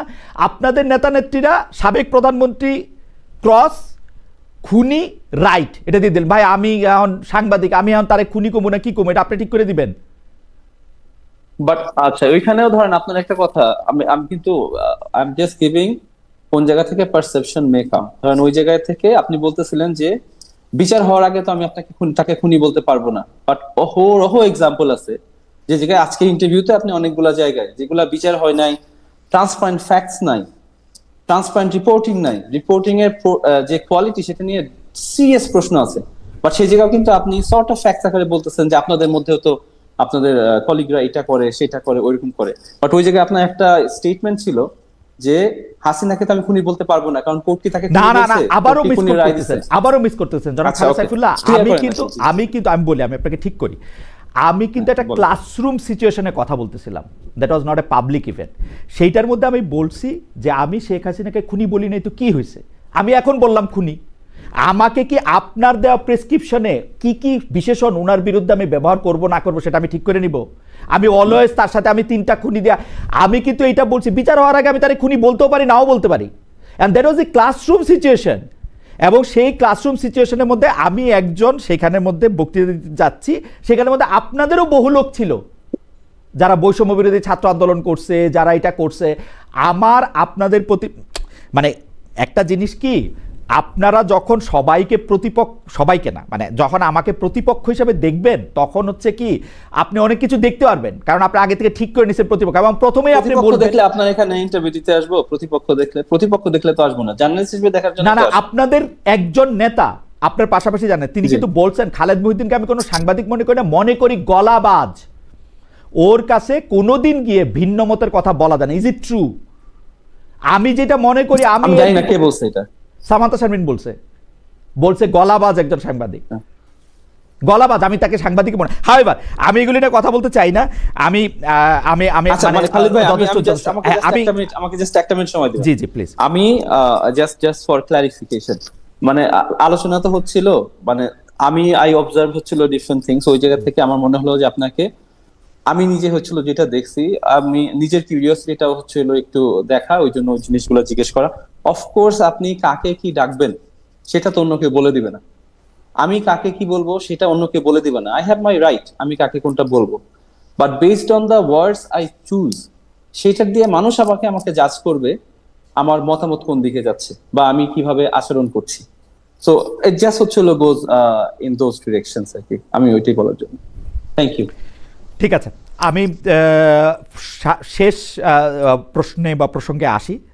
সেটা হচ্ছে যে আমাদের একটু দর্শকদের কাছে একটু ক্ষমা চাই নিতেছি যে এটা একটা ব্যক্তিগত আলাপচারিতা, আমি আসলে এগুলির ব্যাপারে কখনোই কথা বলতে চাই না। আমার ঘটনা হয়েছে কি, শুধু শেষ কথাটা বলি, বাংলাদেশের একজন সাবেক সংসদ সদস্য তিনি আমাকে নিয়ে একটা ভিডিও বানাইছেন। ভিডিওর মধ্যে তিনি বললেন খালেদ বাংলাদেশে হ্যানতেন, সে বলছিলেন যে কোনো সাংবাদিক আওয়ামী লীগের মানে শেখ হাসিনা ইন্টারভিউ নিতে চাবেন না, অথচ আমি পুরো উল্টা কথা বলছি। আমি বলছি কোন সাংবাদিক নিতে চাবেন না, তো উনি ওইটাকে আবার একটা ব্যাখ্যা করে এটা বানাইছেন যে কোনো সাংবাদিক নিতে চাবেন না। এইটা বইলা উনি বলছেন যে এখন কি হবে আমার, এখন মানে উনি তো অনেক জায়গায় ইন্টারভিউ দিতেছেন। হাওয়েভার আমি পরবর্তী প্রসঙ্গে আসি, শেষ প্রসঙ্গ, সেটা হচ্ছে যে গণভোট। আমি গণভোটটা নিয়ে নানা রকম যে আরেকজন লিখতেছেন প্রফেশনাল টক শো না করে নিজের বিষয়ে ক্লারিফিকেশন করাটাই গুরুত্ব পাচ্ছে। জনাব আবুল রায়হান, আমি খুবই সরি, নিজের বিষয়ে ক্লারিফিকেশন দিতে হয়েছে। এই গণভোটের প্রসঙ্গে অনেকেই বলতেছেন যে এই 4টা বিষয় থাকলে মানুষ আসলে হ্যাঁ বা না আসলে কেমনে দেখবে। আমাদের তো এরকম গণমাধ্যম মানে গণভোট কখনো হয় নাই। আমি প্রথমে জনাব খালেদ সাইফুল্লাহর কাছে বলি যে জনাব খালেদ সাইফুল্লাহ, আপনারা আসলে এখন পর্যন্ত সেটাতে সাইন করেন নাই, যদিও বলছিলেন যে এটা থাকলে সাইন করবেন, সাইন কেন করেন নাই সেটা একটু যদি বলেন। আর এই গণভোটটা ঠিক আছে কিনা সেটাও যদি একটু বলেন। আমি জনাব আকবর হোসেনকে এটা শেষ জানতে চাইবো যে এটা আমি কুইকলি গণভোটের বিষয়ে বলি। গণভোটের প্রশ্নটা যেটা এখন, এটা একটা অনেক বড় একটা প্রশ্ন হয়েছে। আইডিয়ালি হচ্ছে গণভোটের প্রশ্নটা সাধারণত খুব সিম্পল 1-2 লাইনের মধ্যে হওয়া উচিত, বাট গণভোটে সিম্পল 1-2 লাইনের যে প্রশ্ন, ওই প্রশ্নের ইমপ্লিকেশন কিন্তু ইউজুয়ালি অনেক বড় হয়। ফর এক্সাম্পল, আপনি জানবেন বিভিন্ন দেশে সম্পূর্ণ কনস্টিটিউশন লেখার পরে সেই কনস্টিটিউশনটা র্যাটিফাই করার জন্য গণভোটে দেওয়া হয়। সেখানে পুরা সম্পূর্ণ কনস্টিটিউশন একটা প্রশ্নের নিচে অনেক বড় করে দেওয়া হয় না, 14 পাতা, 20 পাতা, 25 পাতা, ওখানে জাস্ট একটা প্রশ্ন করা হয়, এখানে সিম্পল কোয়েশ্চেন। 2 হচ্ছে যারা গণভোটের প্রশ্নটা অনেকে বলছে না যে অনেক বড় হয়ে যাচ্ছে, এই ক্ষেত্রে এই আর্গুমেন্টটা আসলে খুব ভালো আর্গুমেন্ট না। কেন বলি, যারা বলে যে গণভোটের এই প্রশ্নটা কমপ্লেক্স হচ্ছে, মানুষ বুঝবে না, সেই মানুষই বলে এই প্রশ্নটা গণভোটে দেওয়ার পরিবর্তে আমি ইশতেহারে দেই এবং তারপরে আমি ওইটা করি। তাহলে ইশতেহারে দিলে মানুষের মাথাটা খুলে যাবে, গণভোটে দিলে বুঝবে না। আবার তারা এটা বলে সেকেন্ড, যে ধরেন এই প্রশ্নটা আমি জুলাই চার্টার পুরোটাই গণভোটে দেই, এই একটা প্রশ্ন কেন, বা এই 10 পাতার হচ্ছে আপনার কাছে কি মনে মানে আপনি তো আসলে আইনজ্ঞ মানুষ, আপনার কাছে কি মনে এরকম হইতে পারে না যে 2টাতে আমি না বললাম, 2টাতে হ্যাঁ বললাম, 1টাতে না বললাম, 2টাতে হ্যাঁ বললাম, এরকম কি হইতে পারে কিনা? মানে এইটার একটা সমস্যা আছে কিনা? নাকি 4টাতে এরকম, মানে 4টাই এরকম যে মানে একটা বললেই আসলে 4টা? It would have been wonderful যদি ওইরকম হইতো, বাট গণতন্ত্র আসলে কিন্তু ওইরকম না। আপনি 5 বছরে একবার যে ভোট দেন, যে আমি অমুক পার্টিকে আমি সাপোর্ট করছি কিনা। আপনার ওই ম্যান্ডেট নিয়ে যে তারপরে তারা নানা কিছু করে, কিন্তু এই চারটা প্রশ্নের মধ্যে এরকম কোনো কিছু নাই। এই চারটা প্রশ্নের মধ্যে আমি বলছি না, আমি ওইটা দিয়ে আসছি। চারটা প্রশ্নতেও যদি আপনি তাকান, একটা প্রশ্নের মধ্যে আছে কেয়ারটেকার গভর্নমেন্ট, নির্বাচন ব্যবস্থা প্লাস অন্যান্য সাংবিধানিক প্রতিষ্ঠান। এটা কি একটা সহজ প্রশ্ন? এটা যে আইন বুঝে না খুব ডিপলি, সে কিভাবে বুঝবে কোনটা কোনটা সাংবিধানিক প্রতিষ্ঠান আর কোনটা সাংবিধানিক প্রতিষ্ঠান না, রাইট? তারপরে ধরেন আরেকটা প্রশ্ন আছে 30টা প্রপোজাল এটার মাধ্যমে, এটা 3 নাম্বার আর কি, গতে আছে 30টা প্রপোজাল এটার মাধ্যমে হবে। আপনি যদি আলাদা একটা প্রশ্ন দেন তাহলেও কি জিনিসটা সিম্পলিফাইড হবে? So there is no easy answer. আপনি ধরেন কেন একটা একটা করে প্রশ্ন হয় না? একটা সম্পূর্ণ কনস্টিটিউশন তৈরি হয়েছে, তারপর এটা র্যাটিফিকেশনের জন্য যখন গণভোটে দেওয়া হয়, তখন ধরেন একটা কনস্টিটিউশনের 200টা প্রভিশন আছে। মানুষকে যদি দেয় যে আপনি এই 200টার মধ্যে কোনটা কোনটা আপনি হ্যাঁ বলেন, কোনটা কোনটা না বলেন, গণভোটের রেজাল্ট আসার পরে একটা দেশ কিভাবে কনস্টিটিউশনটা তৈরি করবে? ধরেন এখানে 5টা আসলো যে তারা গ্রহণ করছে না, আর বাকি হচ্ছে 195টা গ্রহণ করে, ওই 5টার জন্য কি আবার কনস্টিটিউশন লেখা শুরু করবে? কিভাবে লিখবে? মানুষের ফিডব্যাকটা তো আমি সেইটাই বলতেছি। এইটা কি একটা প্যাকেজ ডিল হইতে পারে যে 4টার উত্তর আমি হ্যাঁ মনে করব বা না মনে করব? আমি কিন্তু আপনারে জিজ্ঞেস করব আমি গণভোটে ভোট দিলে কিসে ভোট দিব, হাতে দিব না হাতে দিব? এটা আপনি খুবই ভালো প্রশ্ন করছেন, এটা আমি পুরোটাই বলি। এটা ইউজুয়ালি প্রশ্নটা প্যাকেজ প্রশ্ন আকারে দেয়া হয় এবং মানুষের তখন করা হয় যে আপনি একটা অ্যাজ আ প্যাকেজ ওভারঅল আপনি এটার সাথে এগ্রিমেন্ট করেন কি করেন না। আপনারা দুজনেই, আমরা ইউকে হচ্ছিল বিবিসির আলোচনা করছিলাম, ওইখানে একটা এক্সাম্পল বলি। ফর এক্সাম্পল, খুবই একটা নামকরা গণভোট এখানে যেটা হয়েছিল যে ইউকে কি ইউরোপিয়ান ইউনিয়নের মধ্যে থাকবে না চলে যাবে। একজন মানুষ ইউরোপিয়ান ইউনিয়নে থাকার নানা জিনিস পছন্দ করতে পারে, নানা জিনিস অপছন্দ করতে পারে। একটা নির্দিষ্ট পন্থায় হলে তারা হয়তো বা ইউরোপিয়ান ইউনিয়ন থেকে বের হইতে চায়, ওই পন্থায় না হলে তারা বের হতে চায় না। এরকম অনেক চিন্তা মানুষের মধ্যে থাকতে পারে না? গণভোটে কিন্তু ওই সবগুলো অপশন নাই। You just vote it once. তারপরে আপনার পলিটিশিয়ানরা ওইটা ঠিক কিভাবে বাস্তবায়ন হবে, এবং সেটার কিন্তু নিউমারাস এক্সাম্পল বা নিউমারাস ওয়েজ থাকতে পারে যেভাবে ওইটা বাস্তবায়ন করা হবে। All I am trying to সে, গণভোটের প্রশ্নটা সাধারণত সিম্পল 1 বা 2 লাইনের হয়, বাট এটার ইমপ্লিকেশন থাকে অনেক বড় অনেক ক্ষেত্রে। এবং মানুষকে এই বিষয়ে এডুকেট করার খুব গুরুত্বপূর্ণ। এডুকেট করার পরে মানুষ ওভারঅল তারা সিদ্ধান্ত নেয় যা আমার কাছে দেয়া হয়েছে ওভারঅল আমি কি হ্যাঁ বলবো না বলবো। ওকে, জনাব আকবর হোসেনের কাছে একটু জানতে চাইবো যে জনাব আকবর হোসেন, আপনি কি মনে করেন যে এই 4টা প্রশ্নের প্যাকেজ দেয়া কি ঠিক হয়েছে নাকি? কারণ আমি কনফিউজ। ধরেন আমি যদি ভোট দিতে যাইতাম তাহলে আমার কোশ্চেনগুলি নিয়ে আনা, কিন্তু 4টা কোশ্চেন তো আসলে এরকম না যে 3টায় হ্যাঁ হইলে 4টা আমার হ্যাঁ হবে। আর কিভাবে তৈরি হয় আমাদের দর্শকরা কি মনে করেন সেটার জায়গা থেকে আমি একটা শুধু এটা বলেন, তৌসিফ রহমান তিনি অসংখ্য SMS পাঠিয়েছেন, সেইটার মধ্যে তিনি লিখছেন, খালেদ আপনি হাসিনাকে PM ডাকার রাইটস আপনার আছে, কিন্তু আপনাকে সফট লিগার বলার ফ্রিডম থাকবে না কেন? আমি 2টা জায়গায় বলি, আমি হাসিনাকে PM বলিনি, হাসিনাকে সাবেক PM বলছি। PM এবং সাবেক PM দুই জিনিস ভাই। আর 3 হচ্ছে আপনার অবশ্যই আমাকে সফট লিগার ডাকার, যা ইচ্ছা তাই ডাকার, বাপ মা তুলে গালি দেওয়ার, এগুলির রাইট আছে, দেন ভাই। জনাব আকবর হোসেন, আপনার কাছে একটু জানতে চাইবো যে আপনি কি মনে করেন যে প্যাকেজ ডিলটা, জুলাই সনদ, গণভোট?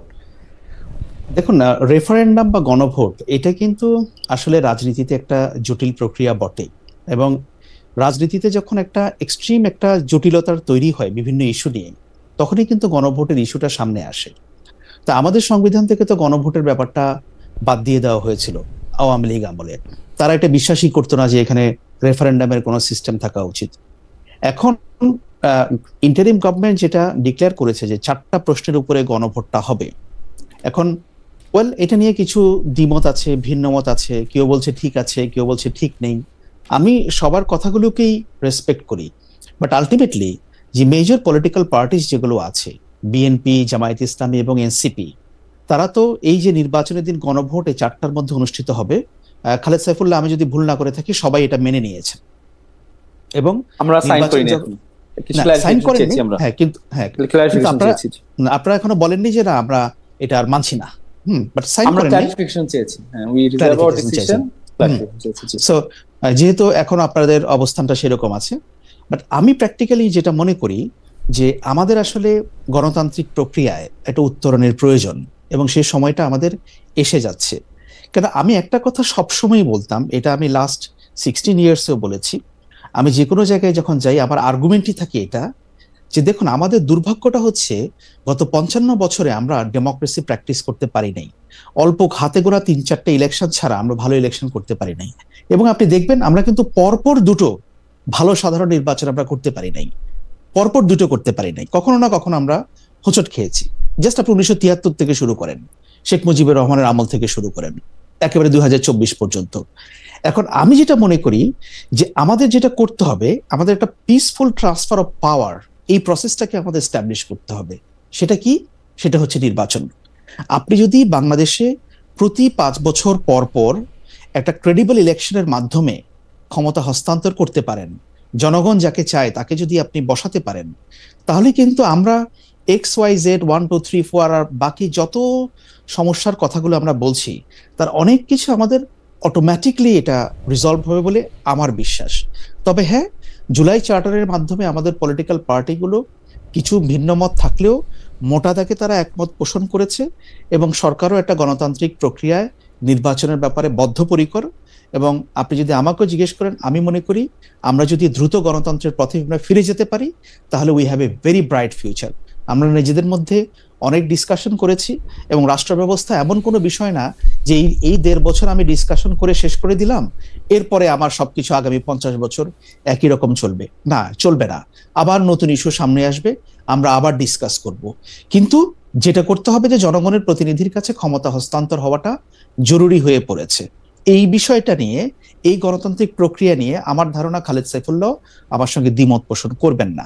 বাকি যেগুলো নিয়ে ওনাদের মধ্যে ভিন্ন মত বা কিছুটা কম মত, দ্বিমত হচ্ছে, এগুলোকে আমি অত বড় করে দেখি না যত বড় করে দেখানো হচ্ছে।